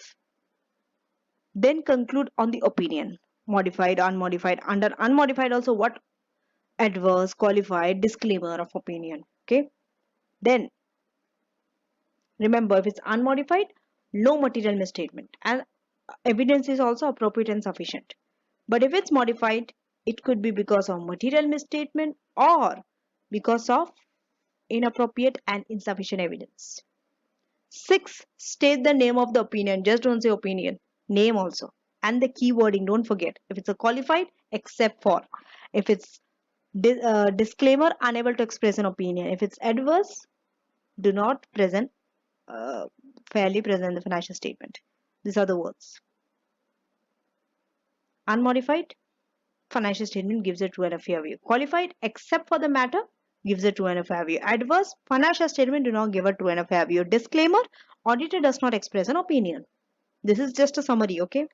Next, do not list every possible opinion. Remember, in your exam, be wise enough and choose only one out of the four, according to the situation of the case study. 7. State any other reporting implication. What is the basis for modified opinion? Then going concern if there is anything, that section. Emphasis of matter paragraph, other matter paragraph, and key audit matter if it's a listed entity. These things also you have to take care of, other than the opinion of the auditor. Then, if it is the next one, the first one is impact on the auditor's report, that type of question. Second type of question, if you have to appraise the auditor's report, identify what is wrong. Okay, you must understand the following. To say something is wrong, you have to understand this thing. Number one, what is the main element of an auditor's report? You have to know that structure, starting with the title, addressee, opinion, basis for opinion, key audit matter, that order, right? Order of the paragraph. Appropriate titles and opinion and basis for opinion paragraph. Professional and appropriate wording and content. For example, you can also say I feel, or I am not sure. It could be material or it might not be material. Do not use such words. You have to pick one of the two. Either it's material, either it's not material. There is no gray area, okay, when you're wording, and you have to sound very professional. Which opinion is the appropriate one to use in the circumstance? They might use an incorrect opinion. You have to correct that also. Then, when it is appropriate to use key audit matter, maybe sometimes the report that they give you, they include key audit matter. Maybe according to you, you should not have included it. So that also you have to take care of. Also emphasis of matter and other matter paragraphs. Then you have to look out for those things, whether paragraphs are in the wrong order or not. Next, whether the titles of the paragraphs are wrong or not, whether the wording is wrong or not. For example, if it's a qualified, their writing do not give a true and a fair view, whereas it should be except for. And if they are incorrectly using key audit matter, emphasis of matter or other matter, okay. Then inappropriate opinion. Issue is something else, they are giving an inappropriate opinion, wrong opinion. Then wording is not going with the name of the opinion. Just now I told you. For adverse, okay, if they are using adverse but they are writing except for. Then unprofessional wording in generally. Auditor feels, this I have explained to you. Auditor feels the financial statement may be materially misstated. You cannot write auditor feels. There is nothing called feeling here, okay. Here, okay,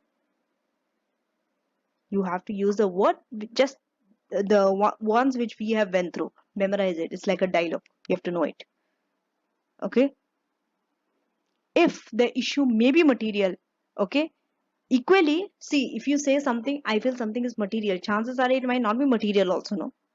So you should not refer this in the report, okay. Then insufficient explanation of the reason of the modification. If modification, there's a reason, if you're not explaining it sufficiently, that is also wrong. Now let's summarize this whole lecture. Before we do, three questions. We are going to do three questions on this lecture. So we started with unmodified opinion, right? It has these things. Even other opinion also has this following things, but with some changes. We have a title, that is auditor's independent report. Then we have addressee, that is to whoever you are sending, your client, right? Shareholder of ABC company or whatever.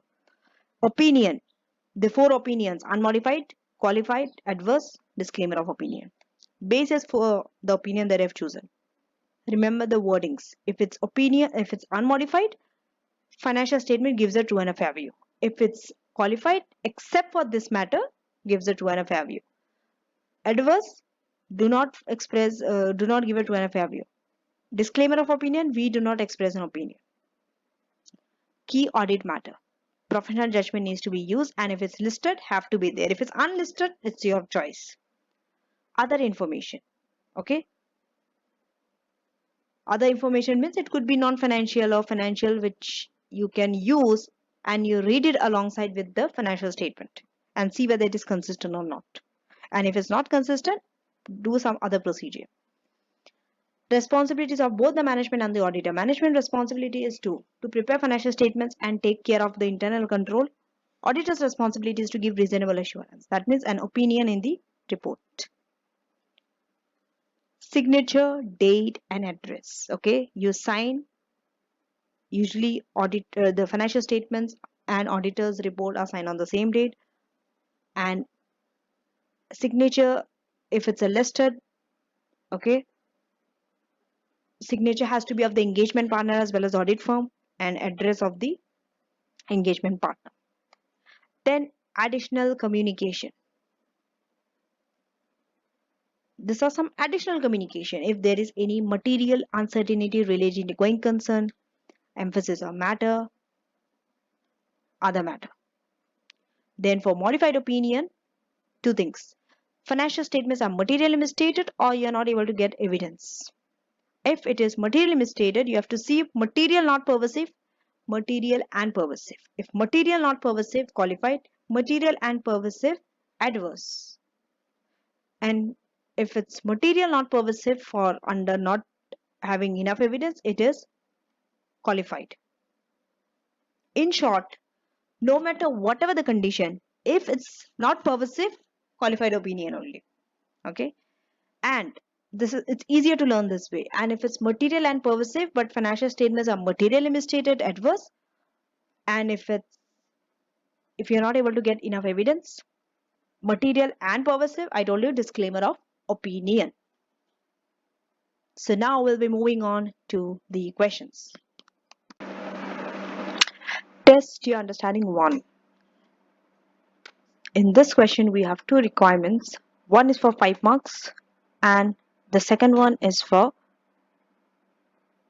10 marks, adding up to total 15 marks. Okay. First question is very straightforward question.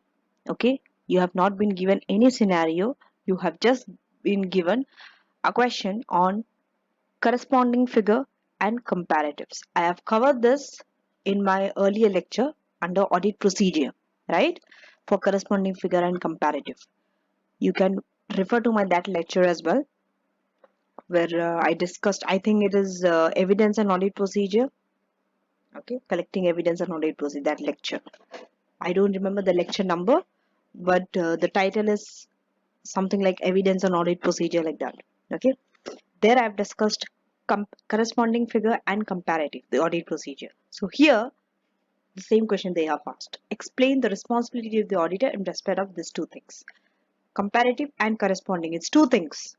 Okay, whenever you see the word and, please make a note that it's two requirements, this and this. Okay, it needs to cover both corresponding and comparative.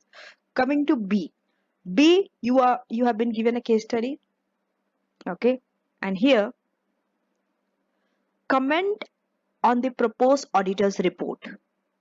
Your answer should consider whether, number 1, and how, number 2, the chief executive's concerns can be overcome.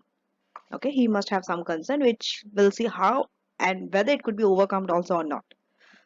This is the type of question I'm talking about, that you can expect one of the way out of the 3 ways could be this. They will give you the audit report, you have to comment. Comment means the incorrect things you have to correct. Okay, now it's your choice. Either you could do A or B because they're not related to each other. Okay, A is totally separate thing, B is based on a case study. Okay, but I always follow the first one.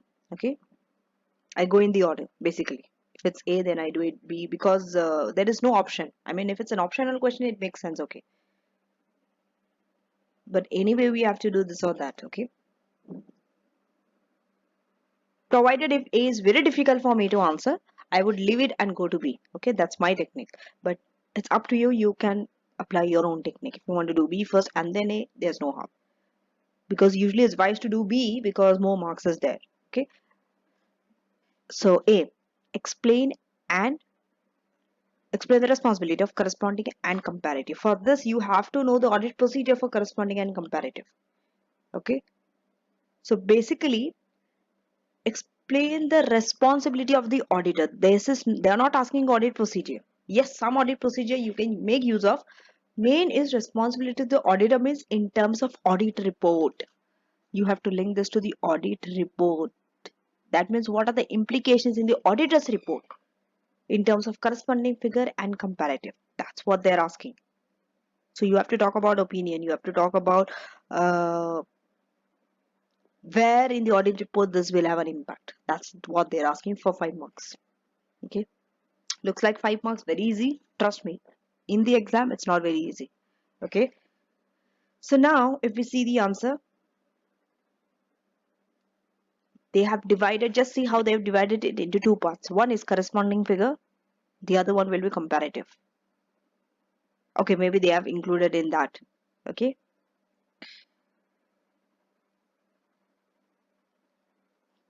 So now it is important that you should not make issue out of the question that is not relevant to the question answering the question. Okay, before we go to the question, let me tell you something. These are warning things. Okay. One, question refers to a predecessor auditor. Okay. How do I know it's a predecessor auditor? It's very common sense. See, the word, even if you read this case study also, it's about a predecessor auditor. But since we have not read B, even through A also you can understand. Because corresponding figure and comparative is something which is done in the prior period. It is not done in the current period. Right? So it is very unlikely that a new auditor will do that. Okay? It makes sense, right? I mean, from this year, okay, after corresponding figure and comparative are done, okay, this year a new auditor might come. So it is the job of the old auditor, predecessor auditor. Okay. So this question refers to that. Okay. So if you talk about reasons for change, it will not earn any marks. Okay. Now, corresponding figure. So if you read B, I have not, I'll tell you just a glimpse of B. Okay. So B is about an auditor. There is a change in auditor basically. Okay. Because the company now wants to, uh, what is it? They now want to expand. Okay, they have recently reliquidated his operation. They are in the handcrafted bed. Okay, it's a small company, handcrafted bed. Now they want to expand. Okay, audit was complete and unmodified opinion was given. By whom? Libra and Leo. They were the auditor before, predecessor auditor. Now they want to withdraw. After giving unmodified opinion, they want to withdraw. So a new, that is you. Let's assume you are this one. The new auditor comes into the picture. Delphinize. Okay. So now Delphinus is supposed to give an opinion. Okay. Now the issue is the chief executive of that company, who is Den. Okay. Den has approached you. That means Delphin is the new auditor. Okay. But before you accept the nomination, okay, they want your views on some extracts of the auditor's report. This is that extract. Okay. They are saying that because they were not able to collect enough evidence is limited. Okay.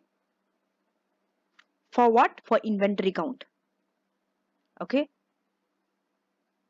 See, you were appointed as an auditor after Jan 2005. Before that, 31st December 2004. Until then, you were not the auditor. It was the old auditor, right? Libra. So, you were not able to attend that inventory count at 31st December 2004, right? And there is no other means also. Alternative mean is not there for you to confirm the amount of inventory or work in progress regarding the preceding period's financial statement. That's what's happening here. So now what happened? The CEO is saying, okay, that they are giving. So this is the paragraph in our opinion and all those things from the auditor's report extracts. Okay. You must have known this, okay? That they have audited cash flow, the nose, the statement of financial position. Okay, so except this issue about the inventory and all, financial statement gives it one of value, unmodified opinion. Okay, now the CEO. Okay, what the CEO has came to the conclusion of the CEO is that they are thinking that opinion will be modified. Why? Because of the change in auditor. Because of the change in auditor. Okay, so now he's anxious whether it would be so, whether it is correct to modify the opinion because of the change in the auditor. That's what is the chief executive's concern. That's what you are supposed to answer, whether and how it could be overcome. Okay.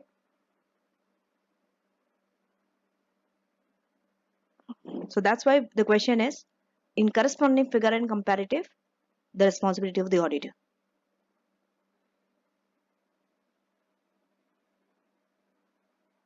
So that's about this thing. So okay, now coming to A.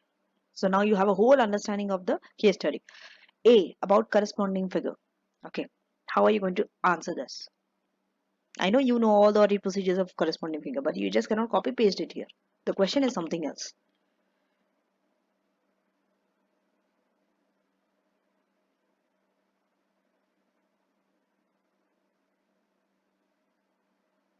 You can define corresponding figure. Okay, define corresponding figure very briefly. This is definition. I know it's big, but you can write it in your own words. Okay, define corresponding figure. Okay, corresponding figure are, it could be any amount or disclosure that is derived from the previous year's financial statement, and they are included now. Why they are now included in this one? So that you can read it in relation to the current period figure, just for the reading purpose. You're not going to give an opinion on the prior period's financial statement, but with the current period figure, you are reading those figure, the prior periods amounts and disclosure. Okay, and when comparatives are presented, now we are talking about comparatives, so both things, right? When comparatives are there as a corresponding figure, you have to mention, define always. They are not identified in the auditor's report. You have to talk about this first, whether it will be there also or not in the auditor's report. This is the first thing which will give you 1 mark. Okay, when comparatives are there, it will not be there in the auditor's report when opinion has been mentioned. Why? Because that opinion is on the current period's financial statement as a whole, including the corresponding figure. It's not separately on that only. Comparative, no, they don't give opinion on those comparatives. Next, okay, see, the thing is about evidence, right? But because you need sufficient appropriate evidence on that opening balance comparative figure. Whenever there's a change in auditor, you need that. You need sufficient appropriate evidence to confirm that opening balance. Because last year's opening balance is, last year, the balance that you are bringing forward this year, if there is any misstatement in the opening balance of the last year, will have an impact this year also. Material misstatement would be there. That's why. Okay, so these are some initial engagements by the auditor. 3 things will come here, okay? 1, 2, 3. I've covered this in my previous lecture when we discussed corresponding figure and comparative. 3 things. One is on the opening balance. One is on the prior period closing balance. The other one is on the accounting policy. So for opening balance, okay, you have to confirm, your evidence has to confirm that opening balance does not contain any material misstatement that can affect this year's financial statement. Number one. Number two, make sure that closing balance of the last year is carried forward this year correctly, because last year's closing balance is this year's opening balance. Number three, accounting policy has to be consistently applied this year as well as last year.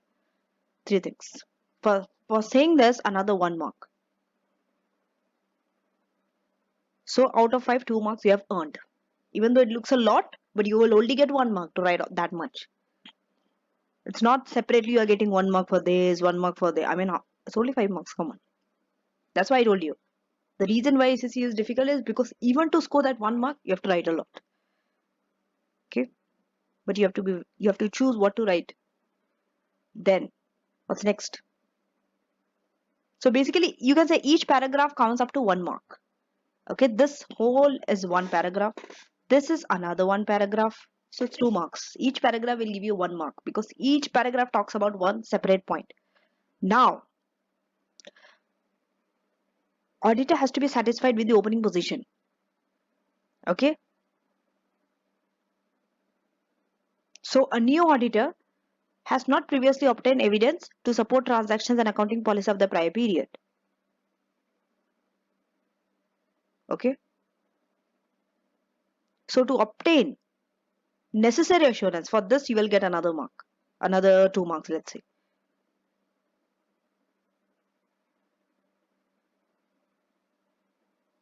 Oh, sorry, there is 1 mark because we have at the end also another point is there. So to obtain necessary assurance on the opening balance, what needs to be done? Additional procedures can be performed. See, even if it's on audit opinion, report responsibility of auditor in the report, you have to mention procedures also. Additional procedures, if there is anything, it has to be included in your answer. Because when it's in the exam, when the question comes in your exam, it is not topic wise that this is the report only, auditor's report only, so I will only have to answer. This is proceed. No, it's not like that. Overall, no, entire syllabus comes in AAA exam. So you have to answer all the parts, additional procedure as well as impact in the auditor's report. Okay, so thing like that. Now, for opening balance, additional procedure. Okay, some of this you can learn also. Even in your exam, if you have any similar case study like this where you have to audit opening position, you can take this answers from here. I'm not saying memorize or exactly copy paste, but that's what it is. Okay.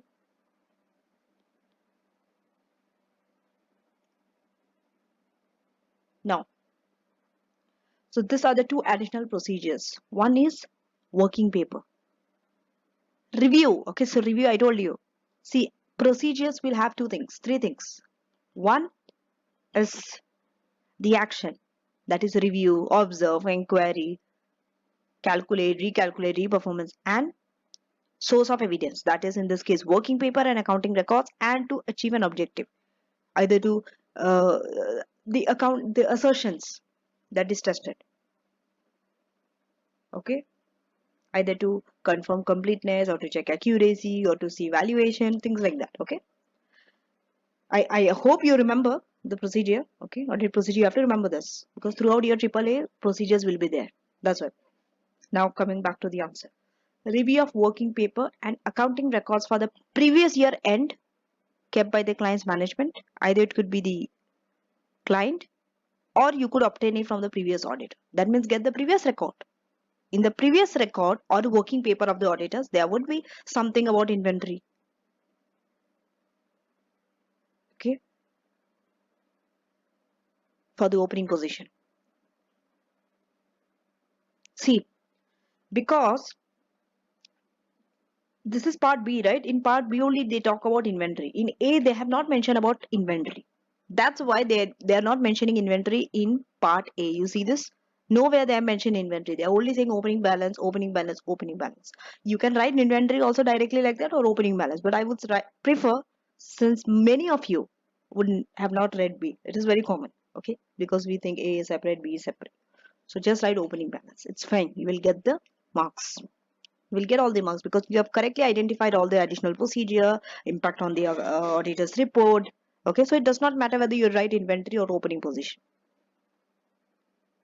Okay, this is the place you can get opening position.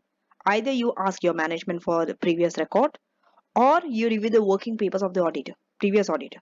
One way is that. Second procedure is, okay, you audit work on the current year's transaction and balances. If you work on the current year's transaction and balances, we'll give you some sort of evidence. What evidence is? To see whether your opening balance is complete, its valuation is correct, it is existing and rights and obligation. whether you have the right for that opening balance or obligation. You see, this all are assertions, financial statement assertions: completeness, valuation, existence, rights, or obligation. So if you do work this year's on this year's transactional balance, you'll be able to know whether inventory is complete, okay, whether it is correctly valued, whether it actually exists this year, whether rights or obligation. Okay. Now, so 3 marks are gone out of 5. Coming to the next. Sometimes in some answers you will see they will mention this rare circumstance. Yes, there could be. That also you can mention. You will get marks for it. Wherever you think. It's not all the time. Okay. So in this case, in rare circumstance, if let's say these procedures are not satisfactory, then what? So you should always be prepared to answer from 2 points of view. One, what if it is satisfactory? What if the procedure does not work? Alternative answer also you have to keep ready. When you're learning itself in AAA, build this habit of having the alternative answer. What if this does not work? This will give you an additional 1 point. And who knows, maybe that additional 1 point might save you from failing. Right? So here, if this procedure is unsatisfactory, that means you're not able to review the working paper of the previous client, auditor, you're not able to get access to the previous record by your client, or let's say you are not able to complete the work on the current year's transaction balances. Okay, rare circumstance. Then some of the opening balance may need to be substantially tested in order to form an opinion on them. Then you have to substantially test opening balance. Another 1 mark for this to say this. How many marks now? 4 marks. It's not that difficult, but to think how to structure your answer is very difficult. Next. Then the last point gives you 1 mark. So total it adds up to 5 marks.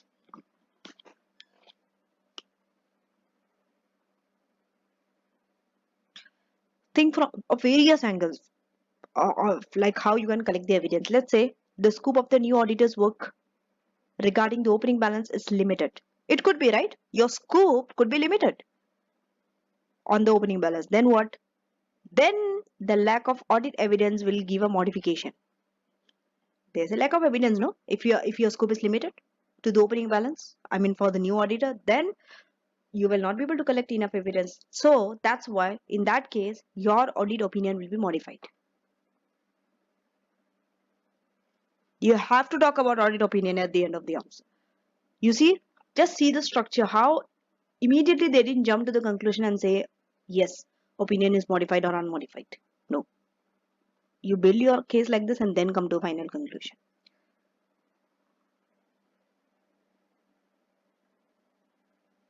Okay. After everything is done, let's say, see, no one wants to give a modified opinion, neither the auditor nor the client. Okay. We have to follow all the procedure, and until we come to the end, we are exhausted. There are no other way to escape. Then only opinion is modified. For example, here if you see, we have done some initial engagements, right? We make sure opening balance is not misstated, prior balance is closely carried forward, accounting policies are consistently applied. Okay, after that, additional procedure needs to be done, right? We have went through that review of working paper, then audit work on the current year. Okay, then if you're not able to get it, do substantial test. Then if your scope is still limited, modify. This is the structure you need to follow in any answer, not only in this. The reason I've took you through this is to show you this is how an answer in AAA will look like. Coming to part B, it's for 10 marks. Don't panic. If you see the answer also, just see, I will show you. It's almost 3 to 4 pages of an answer. Okay, 3.5. Often students ask me, ma'am, what is the length of the answer for a 10 marks question or a 5 marks question? How many points should I write? How much should I write? How many pages should I write? How many lines should I write? I would say rather change your question. Tell me what is the content, what should be there in my answer for a 10 marks question. Work on the quality of your answer, not on the quantity. Let me tell you, many students who write so much they end up getting lower marks than the ones who write less. So it's not about writing more or less, it's writing about appropriate point. Okay. So it's very easy. 10 marks means 10 points. But sometimes 10 points might not be in just one line. It's not one line, one line, one line. It's not like what do you think. That one point itself, you have to elaborate sometimes. Even if it looks like so much, you will only get 1 mark.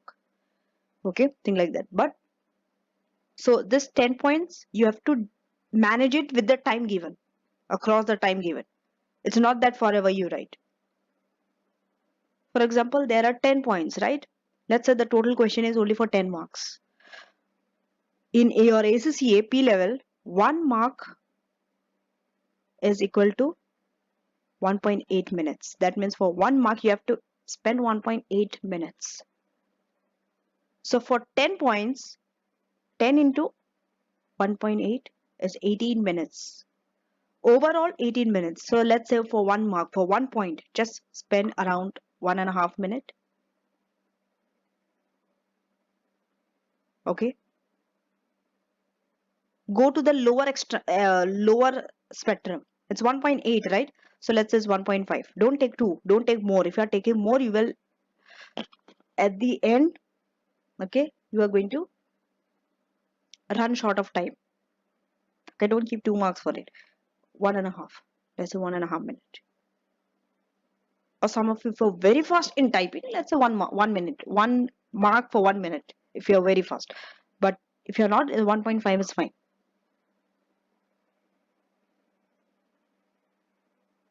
So that means 1 point, 1 mark, 1 point, 1.5 minutes, 1.5 minutes, like that. So the moment you finish with your first point, let's say 1.5 minute is over, immediately go to the next point. You stop there itself. Then after that, third point, then fourth point, then fifth point, like that. At the end, 18 minutes should get over in this question. So each point 1 point. So like this, you have to divide the time in detail. Many of you, what do you do? 18 minutes. Okay, so you spend entire 18 minutes. Some of you, that entire 18 minutes, I'll tell you how it is spent. Thinking what to write, because this is lack of preparation. If you're not prepared for your AAA, you will think a lot. That should not be the case. The moment you see the question, you should know the answer. There should be some structure visually in your head. Okay, even if you're not doing it on the paper or somewhere. Then if you're writing too much also, that's not good, because that means you don't know what is sufficient, what is enough. You should know there is a thin line, fine line. Enough means enough. You should know how much is enough. When should I stop writing? This also matters. You should not go on writing. The other one is writing too less. That means you know the points very generally or briefly, but you are not able to expand on it, not able to expand on it, explain it in detail. So that means you are writing too less. So you should not be too more, too less. Okay, to know that whether you are running short of time or writing too much, is fix it with that time. If you know that you have spent at exactly 1.5 minutes on that one point, you know you are writing enough sufficient point for you to score the mark. Don't worry what you're writing, you will get the marks. At least out of those 10 points, at least 5-6 points you might get, right? You will at least get 5-6 correct answer. Don't think about the wrong answers. But anyway, this is the way to check that you have written sufficient amount of words that you need to write in this time. This is for each point, and each point will be written in different paragraph. So the concept of 1.8 minute, what I've taught you here, make sure that you apply this throughout your ACCA in all your P levels, not just in AAA. That's why it took some additional time for you to explain, for me to explain you this concept. Okay, and never forget this. Okay, so now we're coming back to the question. This is about inventory. We have read the case study. I will not waste my time again to read and go through the case study. Now immediately I will come to the answer. How I've done for A, same for B. Each paragraph will give you 1.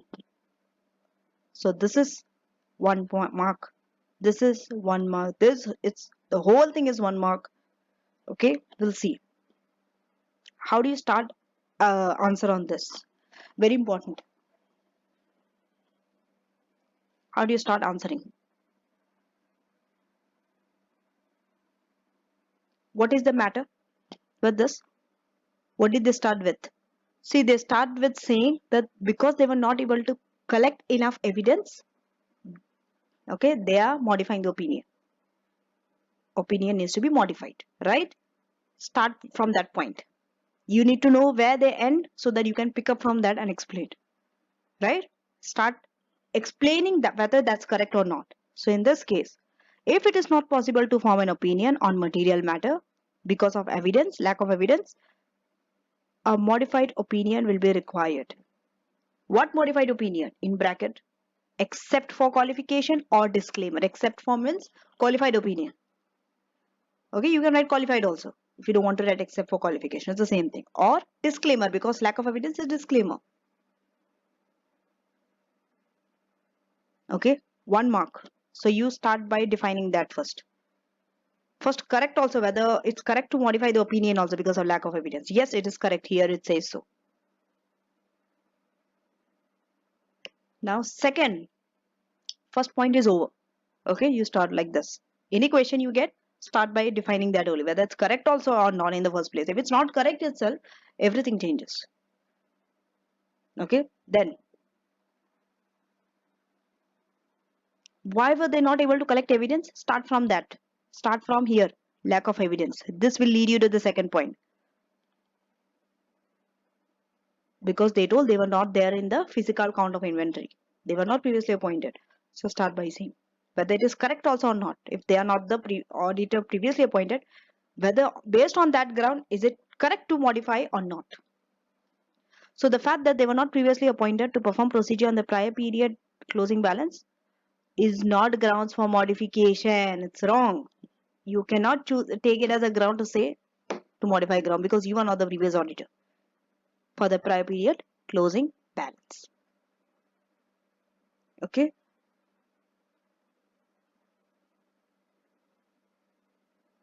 Okay, let's say they have given an example also, for example, regarding trade receivable. Let's say a new auditor does not have a direct confirmation regarding the prior period trade receivable balance. Okay, but that does not mean you cannot give an opinion on the opening trade balance receivable.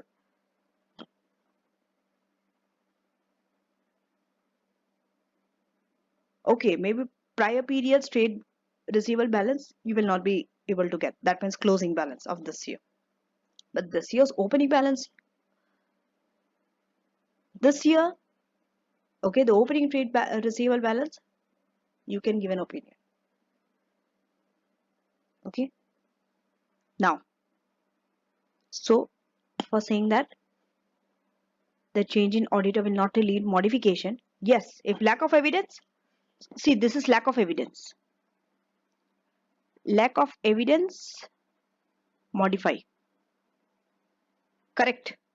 1 mark. But change in the second point talks about change in auditor. No modification. That you cannot modify. That's incorrect. For to say that another 1 mark. 2 marks.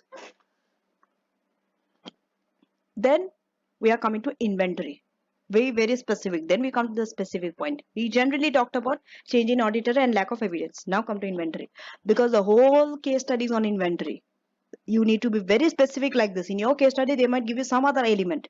They might give you payable. They might give you receivable. They might give you revenue. They might give you pension, financial instrument, anything. In this case, is inventory. Mostly inventory they give because that is the thing which we carry forward this year also. Okay, so see how they are linking this to the case study inventory. You have to know in which company inventory is important, in which country inventory might not be so significant. Why? To know materiality. Why? See, here in this question, they didn't give you any figure. Our main focus is materiality. When you are not given numbers to decide whether something is material or not, you have to see the nature, the industry where they are at. This is how you decide whether something could be significant or not. For example, in this case, inventory is going to be a significant balance for a manufacturing business. Why? Because this is a manufacturing business. How do I know? Handcraft bed they are making. No, handcraft bed is a manufacturing business. What sort of industry is it? Handcraft bed they are making. It is there in the case study. That's why they have given you that they are the handcraft bed for you to know the nature of inventory. It's a significant inventory is very significant in manufacturing business. We all know that. But if it was a service industry, yes, inventory might not be so significant. then it might not be material. Okay, so it will be more difficult to form an opinion on the opening balance if you have to give conditions under which, because they told lack of evidence, conditions under which forming an opinion on opening balance could be difficult. So they have given you 4 points. This itself, this, even though they've given 4 points, you will only get 1 mark to say that inventory is significant and in a manufacturing business and all. So how many out of 10 marks you have got? 3 marks till now. We'll see what are the, why it's difficult. 1, if inventory is not accounted in the double entry system. 2, if inventory records are not maintained. 3, if quantities are ascertained by a year-end physical count. Maybe only at the year-end only you are physically counting. 4, value of work in progress, slow moving and damaged items are a matter of judgment. That means you have to make a judgment. You're not able to count. Based on your own judgment only you are putting a value for all these things. It could be risky, right? You could be biased. Now, 4th point. Then how we come from 3rd? How do we come to the 4th? See, about change in auditor, we'll talk later. First, we'll link this to the lack of evidence because that was our first point. Okay. So, lack of evidence we have done, right? Now, let's say we have given reasons also why collecting evidence would be difficult on opening balance. Now, conclusion of that. So, where modification is warranted, let's say you are not able to get sufficient evidence regarding opening inventory quantity. And let's say through other alternative mean also you cannot get any evidence.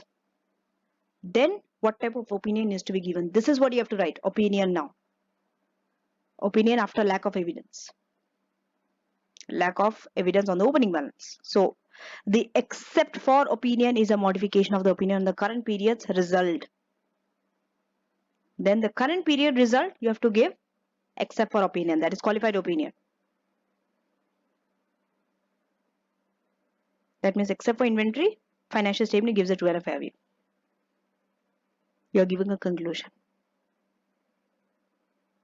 But on the profit and loss only, not on its financial position. Why? Can someone tell me why? Why it is in the profit and loss and not in the financial position? Now you have to know the places of inventory. See, last year's closing. Okay, I will show you through a diagram maybe.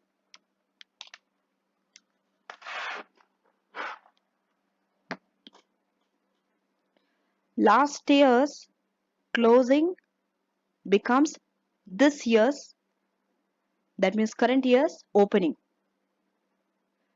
Okay, so this current year's opening is the one which you are not able to get enough evidence. And where does this year's opening balance go to?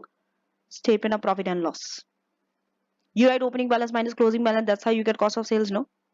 Opening balance plus purchases minus closing balance of inventory. That's how you get cost of sales in the but in your statement of financial position, closing balance will go. This year's closing balance will go. This year's closing balance, there is no issue.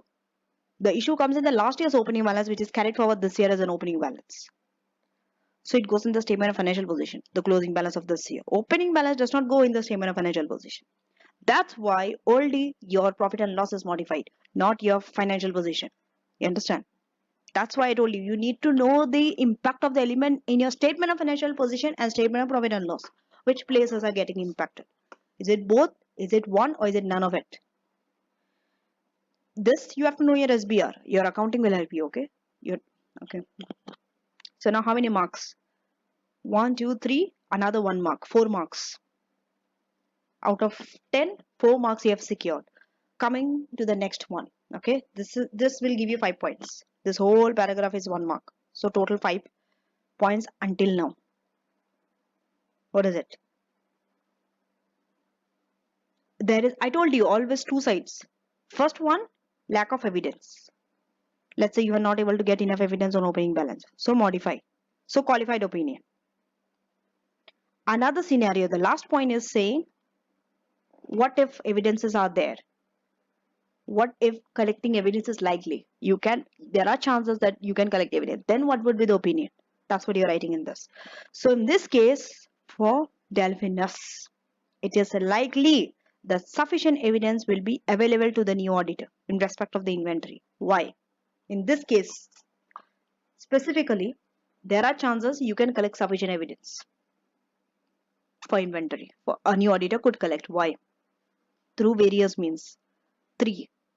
One, inventory quantity as well as the valuation of inventory.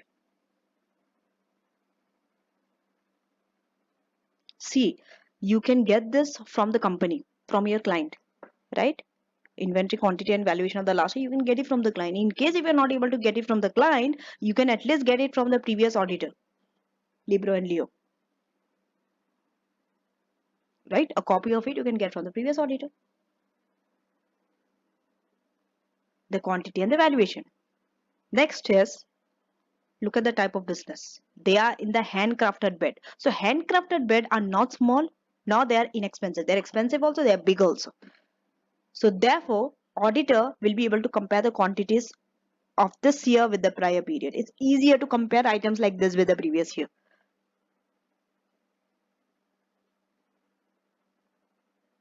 If it was some stationary items, small items, it's difficult to compare with the previous year. But this type of items are easier to compare. Third, analytical procedure. That is your gross profit margin. See, in this type of industry, gross profit margin would be stable only. More or less, it would be similar, which is last year, this year. Maybe increase or decrease, but very less percentage. More or less, it's very stable. Not like a drastic increase or decrease for this type of business. So, in this case, if your opening inventory is materially overstated, let's say, through gross profit margin only you will understand. If you compare this year and the previous, if there is a drastic change up and down, that shows if opening inventory is materially overstated, the current year margin will be deflated. That means current year, this year, the gross profit margin will be less than the prior period. So this shows opening inventory might be overstated. Okay, but in the prior year, it's inflated. So 1 year margin is inflated, next year it is deflated. Automatically, someone can understand unusual relationship, right, of the two margin. So it's easier to understand. Now, that itself 5 points. Remember, they told you in your answer you should include this and this. Whenever they say like that, in your answer you have to include this and this, you have to include this and this, because I know some of you don't even include it. They just think it's an optional. Voluntarily, if you want to do, you include. You don't want to do, you don't include. No, it's not. You have to. It's a must. So the question asks how to overcome the CEO's concern and whether they can be overcome or not. Two things divided into 2 parts. So the remaining 5 marks are divided across this two. Already 5 marks you have got. Now coming to how. Okay. How? What was their concern? Whether change in auditor would lead to modification or not. They don't want a modified opinion, right? So in this case, what can you do? How means what can you do? Audit procedure. Do audit procedure in the opening position.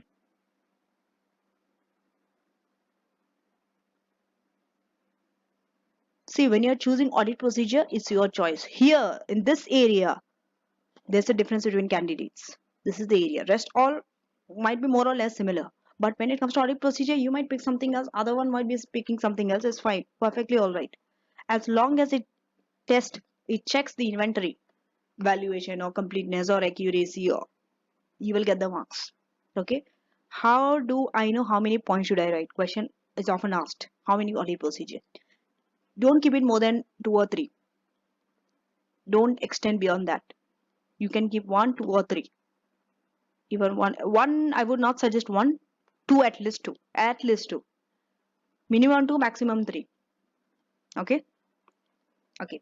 Now coming back to the answer. So for opening position, review we know this. Either do analytical procedure, comparison of key ratios, or do review of the prior year and inventory. Where can you get it? Inventory sheets, and compare the quantities of raw materials, work in progress, and finished bits. Or compare the key ratios. like gross profit margin and inventory turnover.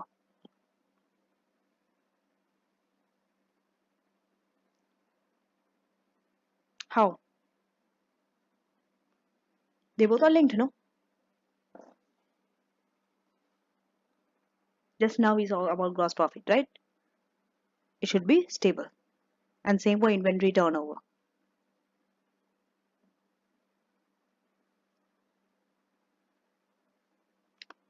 So this will give you 1 mark. How many marks? Up to now 6 marks. Coming to this. Okay. This will give you another 1 mark.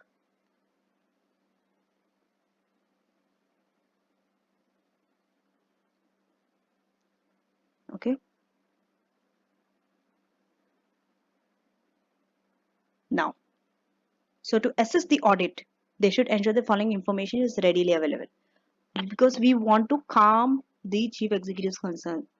He was concerned about modified. So we want to show what are the ways we could keep the opinion unmodified. So for that, you have to collect evidence through ratios, through the prior period. And here also, if information is readily available, it will help. Like what? Records of physical inventory taking of previous year, full details of write down and allowance for slow moving inventory, adjustments if any requested to be made by them, and analysis of revenue by business segment. You need a good understanding of this, okay? Even if you miss out 1 or 2 out of this list of 4, let's say you're writing only 1 or 2, it's still fine. Still carry forward, go ahead. You will get the marks. It's not necessary that you have to write all the 4. Some of you might only think about 1 only. It's still fine. At least write that 1. You will get marks. Okay? Now, how many? 6, 7. So until now 7. And this will give you, this 2 lines will give you another 1 mark. So total 8 marks. That means the last paragraph will give you 2 marks. This one is 1, this one is 1. So total 10 marks. We'll come to those 2 later, but first we'll finish this. So Libra and Leo, the predecessor auditor, should make its working paper available to your firm as a matter of professional courtesy. This is one way. Okay. Now, coming to this two. Whether it could be overcome or not.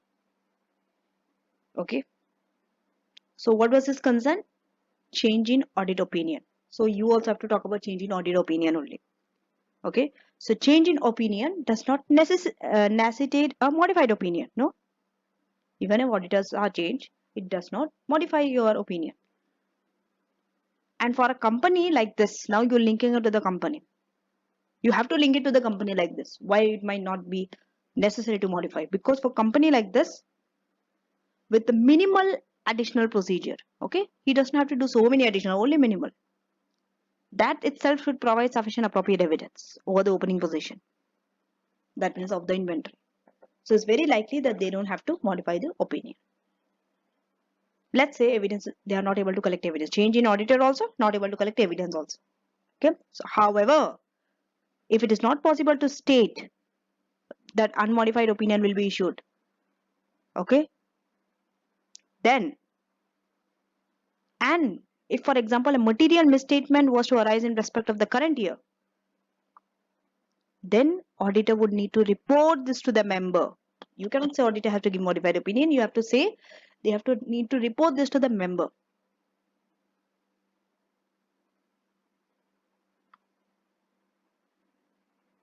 Okay. Now tutorial notes. This is for your own learning purpose. Okay. This is not in the answer. That is, to agree that modification is unavoidable. That means you cannot avoid, it needs to be modified. Or the other extreme, promising them an unmodified opinion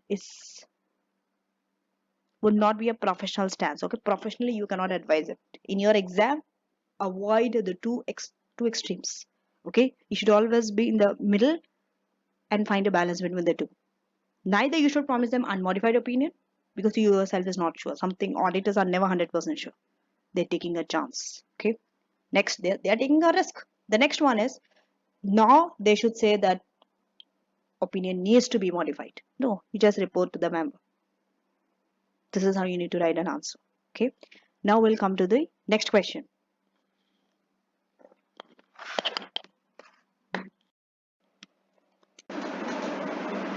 Test your understanding too. In this, we have two questions, requirement A and B. Requirement A is about auditor's responsibility in terms of non-compliance, okay, for 5 marks. And B, the requirement is, there are two requirements in B. You have to critically appraise the appropriateness of the report extracts for both 2005 and 2004 given by Per and Company for 7 marks. Okay, so this is one way how auditor's report could be tested. Okay, they will give you the auditor's report, they will give you some extract, you have to comment on it. Basically, you have to find the incorrect things and you have to correct it. For that, you have to know the entire audit report. And second one is implications in the audit opinion. This is another way they could be asked. Sometimes both the ways could be asked in one single question only. Okay, so explain the implications of the audit opinion, explain the implications of Par and Company's audit opinion for your audit opinion on the consolidated financial statement. So this is about a consolidated financial statement. It's only for 3 marks. Okay, only for 2005. So for A, we don't have to read much. Okay, they just told what is IS 250. It is about laws and regulations in an audit of financial statement. Okay, regarding complying with laws. But for B, we have a scenario which we need to read. So let's finish with A. Okay, we can finish off with A before we reading B. The same way we have done for test understanding 1. Okay, at least 5 points. So before you understand auditor's responsibility, okay, see, when it's a non-compliance, basically it's like we have to report to various parties. Okay, you have to know whom to report. There are two. One is to management.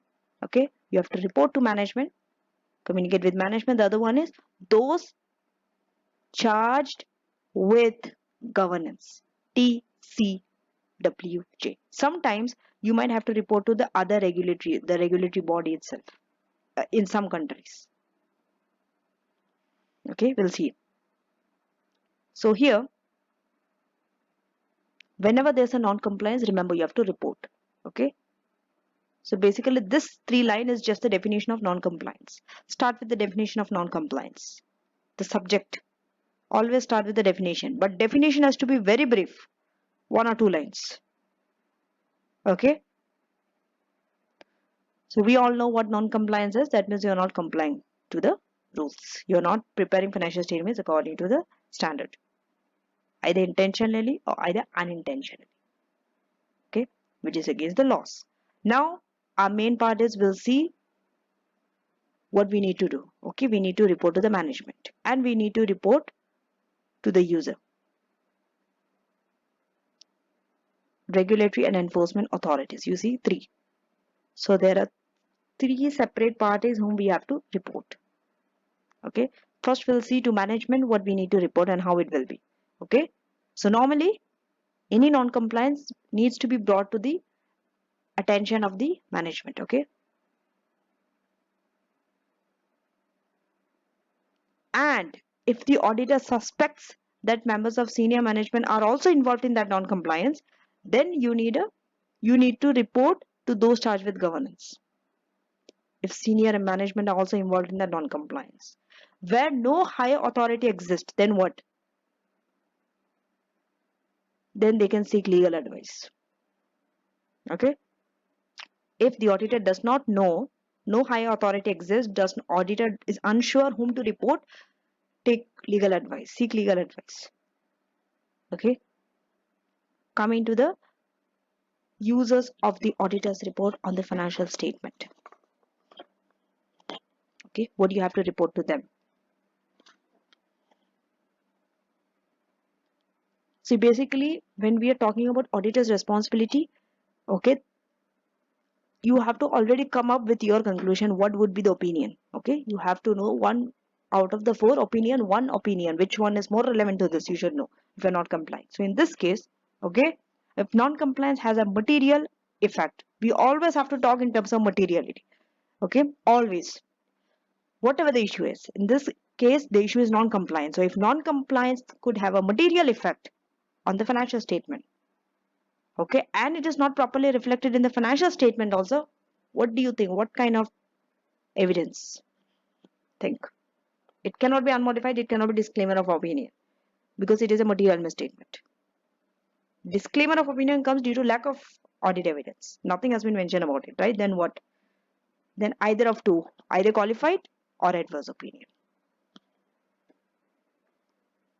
Okay. Then,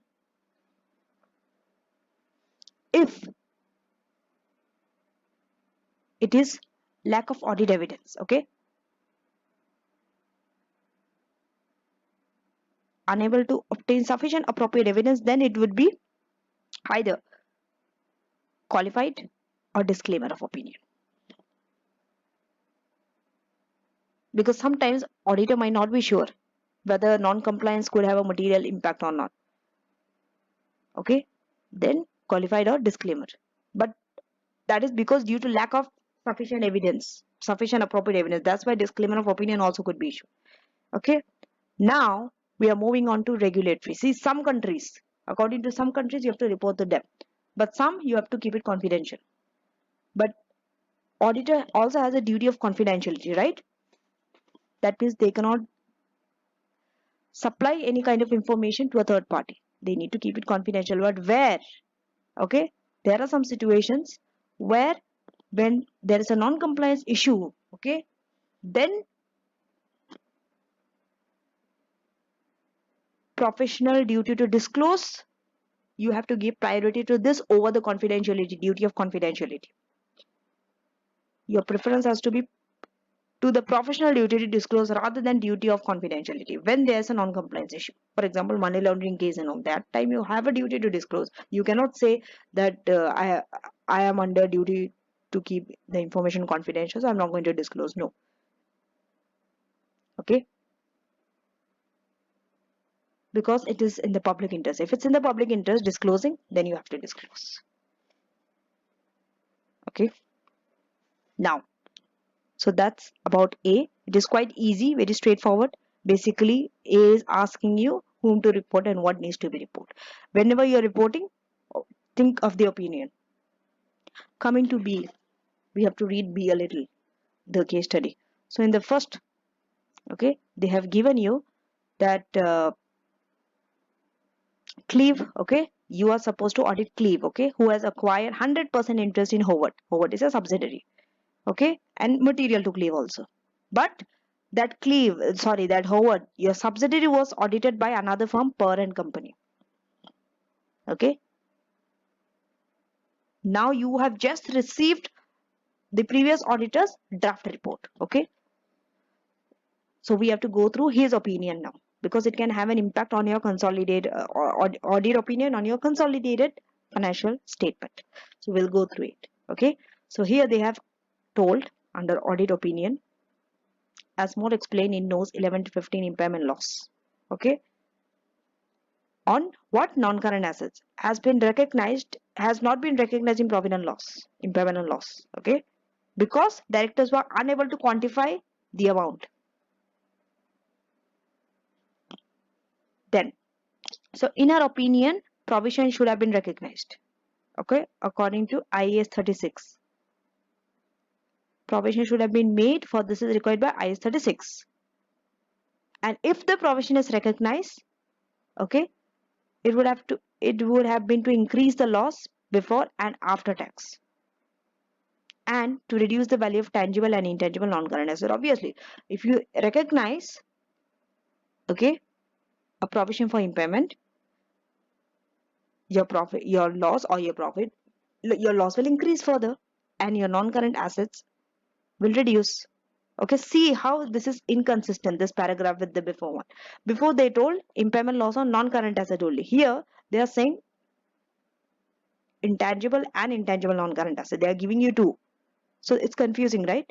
Here they told profit or loss. Here they are only mentioning loss. It's inconsistent. Okay, we need to point out this in answer.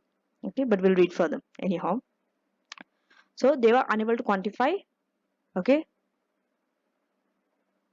the amount. Okay, we are unable to quantify the amount. We are unable to indicate the financial effects of such omissions.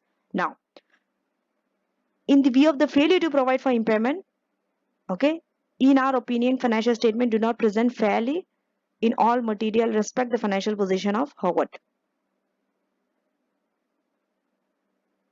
So, opinion that they have given is, it do not fairly in all material respect, it does not present fairly in all material respect.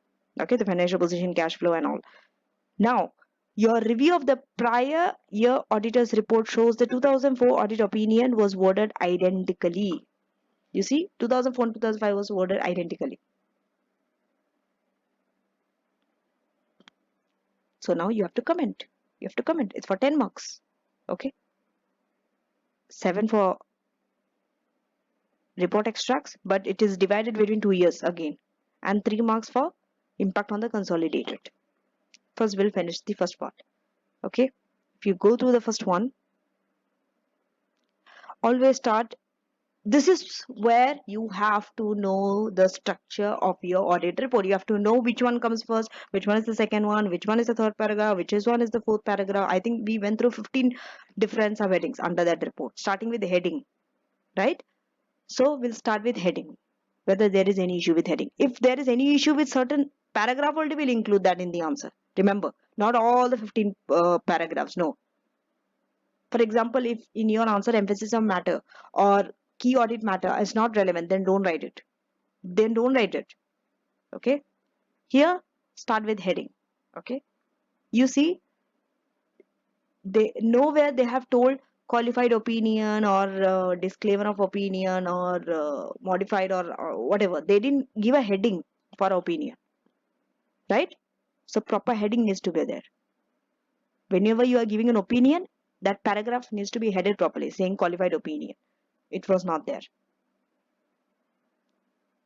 Okay. And if you see, they told clearly financial statement does not give a true and a fair view. So it's an adverse opinion. So that it's not headed. This is general. Okay. This too you are linking to the case study, saying that it's an adverse opinion. Why? Because it does not give a true and a fair view. It's an adverse opinion, and that heading is not there. Adverse opinion. The opinion paragraph should be headed as adverse opinion. It's not there. So here you are going to get 2 marks for this. One for saying heading should be there. The other one to correctly identify adverse opinion. 2 marks. Okay, we'll see how we can collect the marks. It's very important not only to write as much as we know. You have to know where am I collecting the points? How am I collecting the points? Okay. So 2 marks from heading. Now we'll come to the content. Okay. The middle section. This is usually the biggest section. Okay. After this, we'll see later on prior year. Because for prior year also. So out of the 7, 2 is gone. Okay. Coming to the content. Content will carry the most amount of number of marks. Now, what do you think? In the content, what will come? Best approach is, if you are confused where to start, there are so many things: provision, impairment, heading. See, start with the order that they have presented information to you. Keep your answer also aligned. For example, they have started by mentioning that they are making reference to the notes, right? 11 to 15. They're making reference to the notes. That's why they have started. You also start answering that in your answer. See here. You will see it's consistent. Refer to the note, right? So it is not appropriate that opinion paragraph should refer to the note in the financial statement. Is it appropriate? Go and check your unmodified opinion. It's not. They don't say that refer to this note in the financial statement under the opinion paragraph. Okay. Rather, it should be what should be included? Basis for paragraph, that means basis for this opinion, basis for modified, basis for qualified opinion, basis for adverse opinion, basis for disclaimer of opinion. That's what we write to, not under the opinion paragraph itself. Okay, and that basis for paragraph should include what? That also you should know. Just don't say basis for paragraph and leave it. Maybe you will get 1 mark, you will not get full marks, half a mark maybe. One is need for impairment. Why impairment is needed? Write it there. Because of that impairment only opinion is modified. No. Next, quantification of the effect needs to be there in the basis for paragraph. Okay.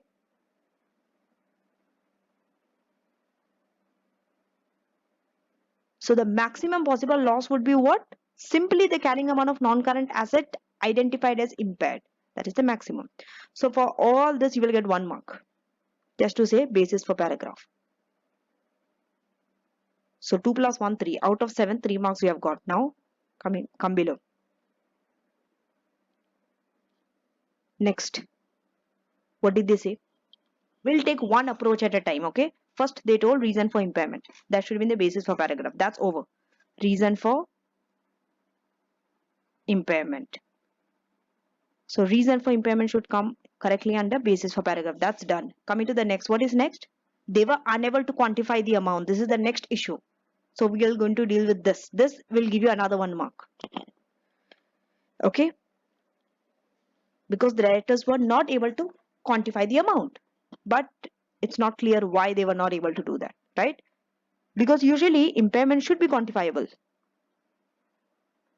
So if you are not able to quantify, what does it suggest? It suggests inability to gather sufficient appropriate evidence. So if it is so, either qualified, either disclaimer of opinion. See, always refer to opinion. What type of opinion could come out of it? Okay, it should be there. So it would either give qualified opinion or disclaimer of opinion. Okay, rather than a material misstatement. It's not a material misstatement. If it's based on lack of evidence, then this one. Okay, so 1, 2, 3, 4, 4 marks are there, gone. Just now, if you see the provision, next is provision. So this is quantification. See, if you see your suggested answer, just now the answer that I'm going through, there will be more than 7 points. Why? Because this is a full answer. They've given all the possible answers. But your job is, when you are writing this from the point of exams point of view, let's say you're practicing this at home, only write 7 points. But it's always better to know more points. When you will be seeing your answer later, reviewing answer, you will come to see that there are more points. It's fine. Whatever the points you write, if you write maximum 7 points, you will get the entire marks. Don't worry about it. Okay, but I will explain. It's my job to explain you all the possible answers from all the possible angle. Okay, so I will do that, because here it's more. Each paragraph, I told you, each paragraph talks about one specific element. That means 1 point.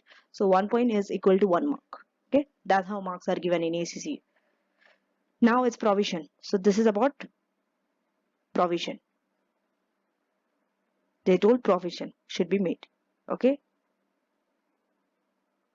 and it is non-compliance with IS 36. But the title of IS 36, impairment of assets, should be given in full. They didn't write it. They just told assets, I think.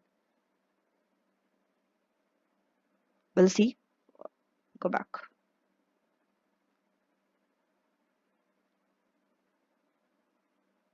Here, accounting standard 36. They told international accounting standard 36.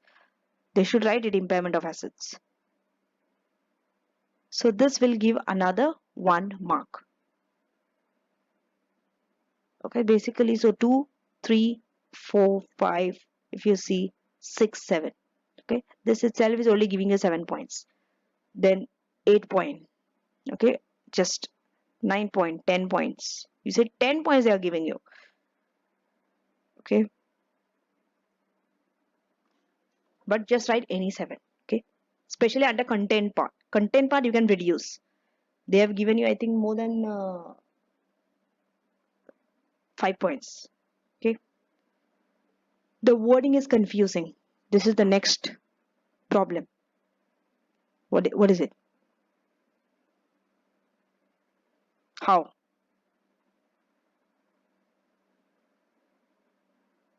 See, they told directors are unable to quantify the value, right, of impairment, but there must be sufficient evidence to support a claim of material misstatement. If they are unable to quantify, they cannot say it's a material misstatement.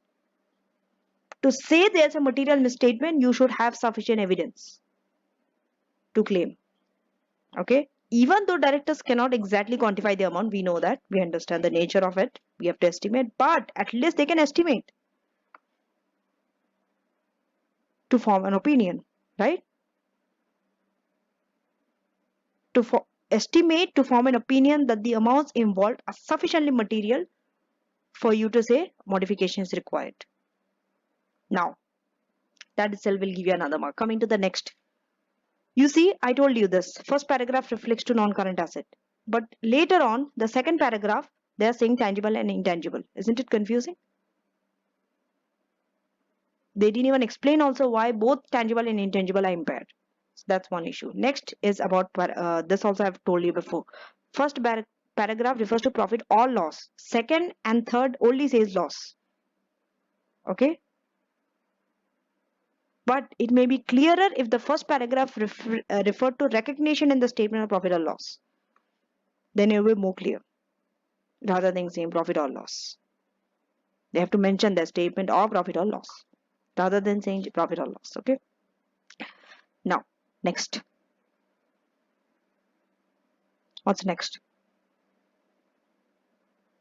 See, they gave an adverse opinion, right? Do you think it's fair enough? No.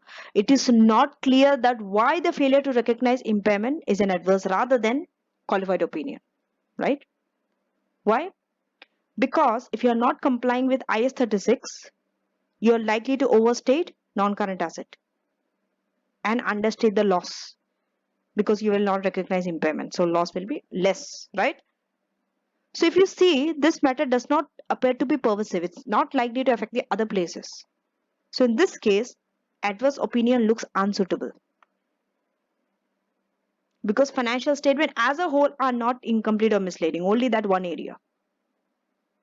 It's not that it is turning a profit into loss, okay, because already there's a loss. It would be pervasive if it could change the profit into loss. That means which is known as pervasive. But in this case, it does not look like so. Even that is also in doubt. Coming to the prior year, because remember the 7 marks that they give are equally divided between two. Not equally, more in the current and maybe less for the prior year. So you can reduce some of this from here. If you want to get exactly 7, because it's for 7 marks, no? Reduce some points from here. Prior year, okay? So if you see in the prior year also, it's an adverse opinion. Why? Because the total is identical, right? Okay.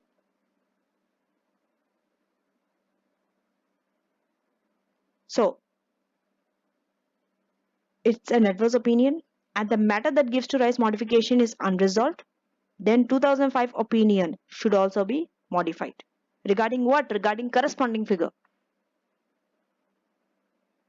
And for 2005, okay, the 2005's auditor's report, if you see, they do not refer to the prior period modification, but they have to.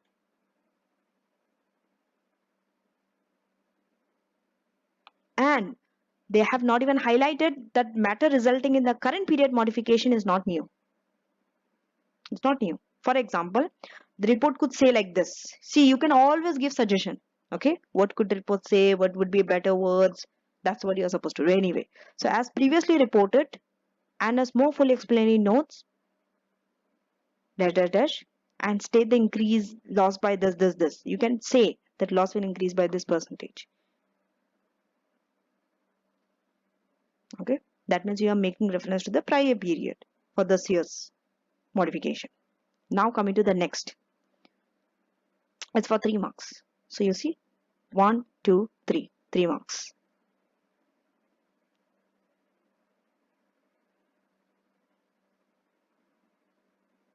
Now we'll come one by one. Okay.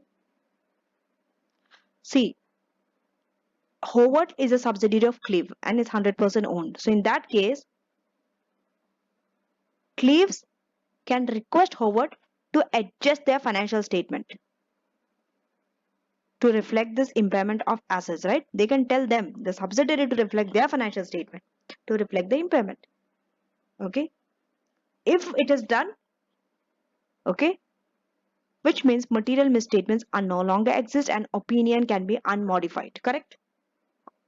In that case, it will be unmodified. If your subsidiary adjusts the financial statement, then no need to modify. Opinion is unmodified.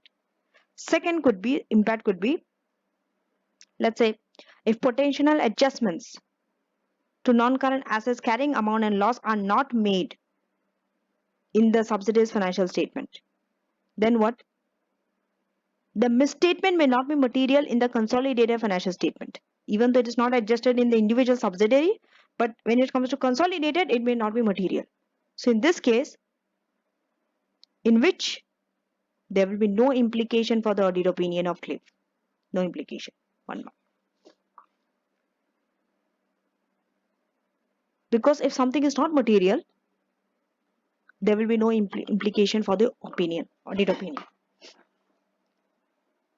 Then you have to see all the possible scenarios. What if they adjust? What if they don't adjust? What if it's not adjusted in the consolidated? What if it's adjusted in the consolidated? From all the various angles, you have to see the impact on the audit opinion. If impairment losses are not recognized in Howard, then what? Still, it can be adjusted on consolidation. How? By writing down the assets to their recoverable amount. So in this case, audit opinion will be unmodified. Because if it is adjusted through consolidation, then why do modify? Okay, 3. There are 2 additional they have given. Okay, this also you don't have to give because it's only for 3 marks, 3 points. But as I told you, ACCA, when answers are printed, they will always give all the possible answers. Because some of you might write not first 3, some of you might write from the answers from the other 2 also, last 2. Okay. So, if there is no adjustment, okay, either in Howard or consolidation, you're not making adjustment in the individual subsidiary account also, in the consolidation also, then qualified opinion. Okay, it is unlikely to require an adverse opinion. Unlikely, this opinion. Why? Because it is doubtful whether the opinion on Howard's financial statement should be adverse. First of all, you're not sure whether opinion on Howard should be adverse or not. So in that case, it is doubtful whether opinion on the consolidated financial statement would be adverse or not. You see? Now we'll be moving on to test understanding 3, the last question for this lecture. Here you have been given 4 different issues, okay, that needs to be solved. Okay, 1, 2, 3, 4, 5. Sorry, 5. So for each issue, draft a suitable paragraph for inclusion in the report to management, or explain what other action they could take for 15 marks. Okay, so when it's 15 marks, 5 issues are given. The best strategy is to divide these marks equally among the 5 issues. So that means 3 marks for each issue. 3 for here, 3 for this, 3 for this, and 4, in fact 3, 3. Okay, they are separate issues, so we can deal one at a time. Okay, read the requirement again. They told draft a suitable paragraph. Suitable means it could be each candidate will have a different answer here. Okay, your wordings might be different and all. What they can include, it's like basically you are going to communicate to the management. So when you're communicating the issue with the management, how you're writing it, what should you write, that's what it is. Okay, first one is about passport. Okay, a password is not being protected. Okay, that password of an accounting system are written on a sticky label on the inside of the drawer of the finance director's desk. The finance director's office is usually locked and it is observed by 2 personal assistants. Okay, but still there is a very high chance of the password being hacked, right? Because it has access, it is easily accessible. So we'll see this is an issue now. Protection of password. That is an issue. How are you going to communicate to this to the management or to the appropriate person? This is what. Okay. Now, this issue should be addressed by discussion with whom? Finance director. In this case to case, it will differ to whom you have to discuss. In this case, it is a finance director you have to discuss with. Okay. Now, this is an issue of what? This is an issue of lack of control. Okay. You can even bring this into attention to those charged with governance also. So, the possible paragraph for the management letter could be this two. One is the issue. This is an issue. This is action that you're telling what needs to be done.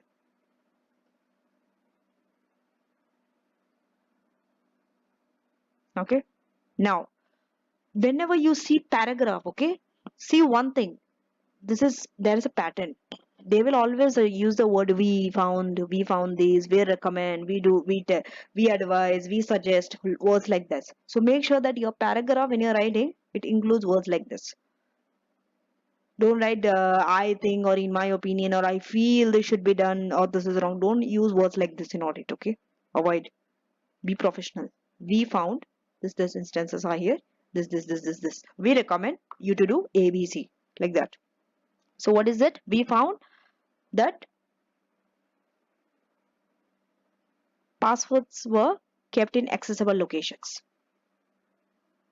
Okay.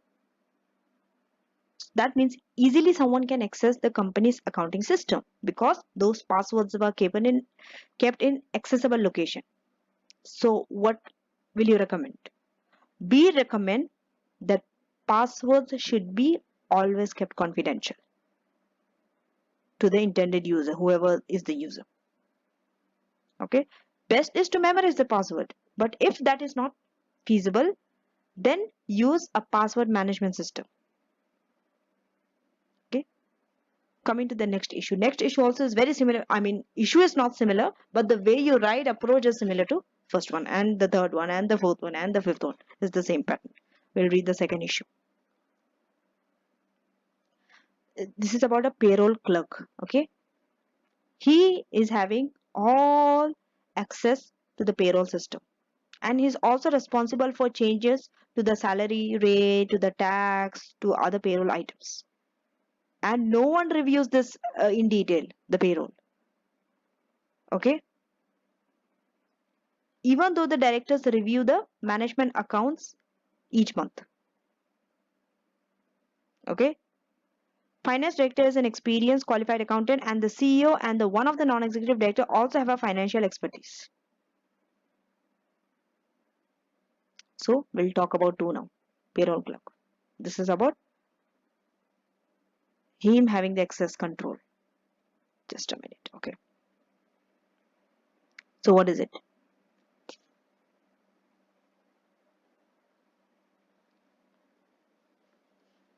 Okay.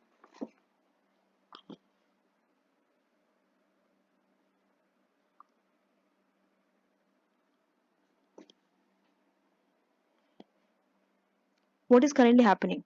See, payroll clerk is having the sole control over the system. Okay, so he can easily make changes, right? So because he is having the sole responsibility, what is happening? It is creating an opportunity to create fictitious employees in the payroll system. And commit can easily be created. Commit fraud causing loss to the company. So what should be done? So you see, in our view, we recommend, again is repeated. Separate paragraph, okay? Issue is in separate paragraph. What you recommend should be in the next paragraph. So in our view, and before you talk about view and recommendation, also talk about the scenario. Give a background to the scenario. Okay, that payroll clerk is having a sole control. It is creating an opportunity for fraud, things like that. Same we have done for the first one also. Same we are going to do for the third and the fourth and the fifth one also.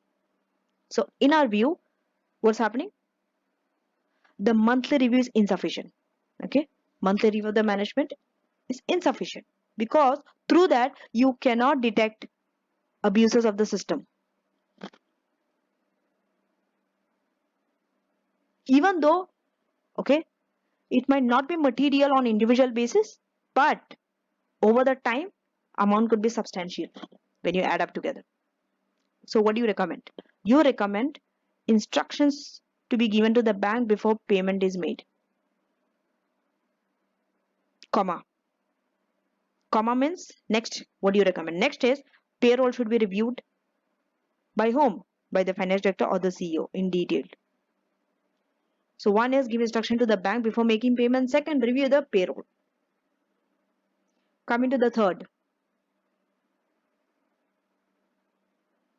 This is about a freight company. Okay, companies using the same freight company over a number of years. That is train, planes, and automobile. For dispatching, it goes to customer. Now, if you see, audit team has noticed that freight cost has increased more than the sales over the past 2 years. This is an issue. Third issue. So here, what is it? What is the issue? See, this is, you are giving a background to the case study. You have to start by like that. You immediately cannot say we recommend or this is the issue. Okay, what is the case study saying? So we draw your attention to the fact that train, plane, and automobile are the sole contractor for the company's outward freight business for a number of years. Okay, background. Now, we have noted, we recommend, again it's repeated, I told you, consistency of the answer. Keep your answer very consistent. Because if it is consistent, it becomes very easy. You don't have to think also. It automatically comes to you. It's very easy for you to structure your answer if your answers are consistent like this from issue to issue. So we have noted freight charges are increasing compared to sales. Okay. You can even calculate also, or you can say increase at the rate of X percentage per annum, or average of over past. Uh, it's not 5 years; it should be 2 years. So what do you recommend? Review the charge, or you can even invite tender for the business from other companies. Why? If you invite tender, your cost will reduce because each one of them will compete for the cost. Whenever you go for tenders and all, the main reason is you want to reduce the cost. Okay, if you think the charges are very high, because when you are there, the business over a number of years, possible chances are cost will increase. Coming to fourth,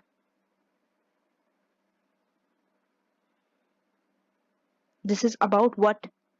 Inventory. Okay, company's inventory includes a material amount of spare inventory, and they have calculated an allowance also for that inventory based on one formula. Okay, what is that formula? The formula is longer the period since the last moment, higher the allowance. This is their formula. Okay, and they have also come to a conclusion that if there are any adjustments to the inventory file, they take that inventory as active and current, whether or not they represent valid sales. Okay, adjustments could be any adjustment, maybe it might not be a valid sale, but still they take inventory as active and current. System interprets it like that. Okay, some adjustments could be like, let's say, changes of location, maybe that's why you're changing the inventory, or maybe you're scrapping the inventory, or correction of error. So issue is that, you see, we have identified. Now they are talking about error, then they are talking about the impact on profit, then we recommend. Okay, so we identified what is it. There is a flaw, there's a flaw in the operation of the spare inventory system. So because of this, what are they doing? They are overstating the spare inventory, let's say by some X amount. Okay, estimated at X amount at the year end. And you can even talk about impact on the profit also. When profit inventory is overstated, what happens to the profit? Okay, next, error.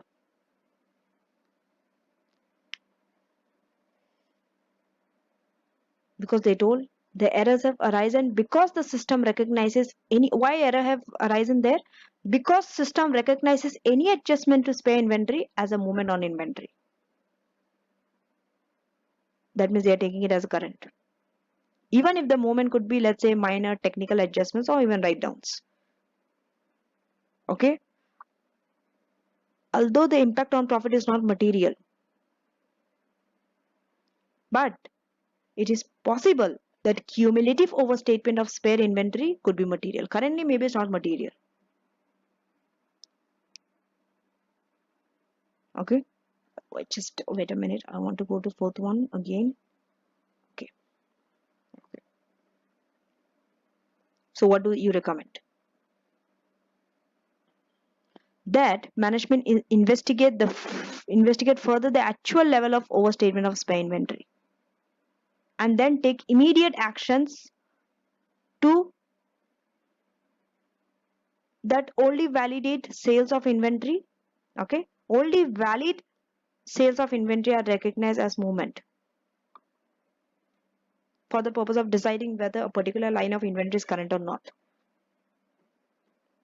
Coming to the fifth. Fifth is about misclassification of uh, capital and revenue expenditure. Okay, here the expenditure on non-current asset, okay, there is an haphazard way of segregating expenditure on non-current asset from repair. One is capital, okay. Expenditure on non-current asset is a capital expenditure, we know that, and repair expenditure is a revenue expenditure. Now client are happy to change, make the mistakes, correct the mistakes, but they are unconcerned what is the difference between these two. Now you have to explain them the difference.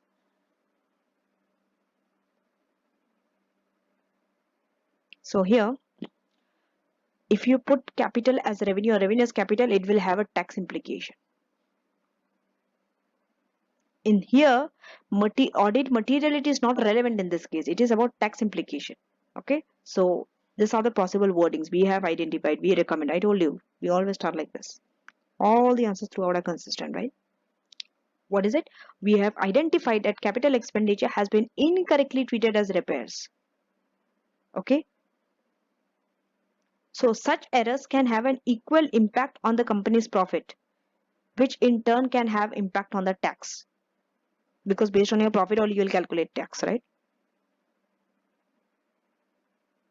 So we recommend that you have to train your staff to know the impact of tax sensitive expenditure. There are some expenditure which are tax sensitive.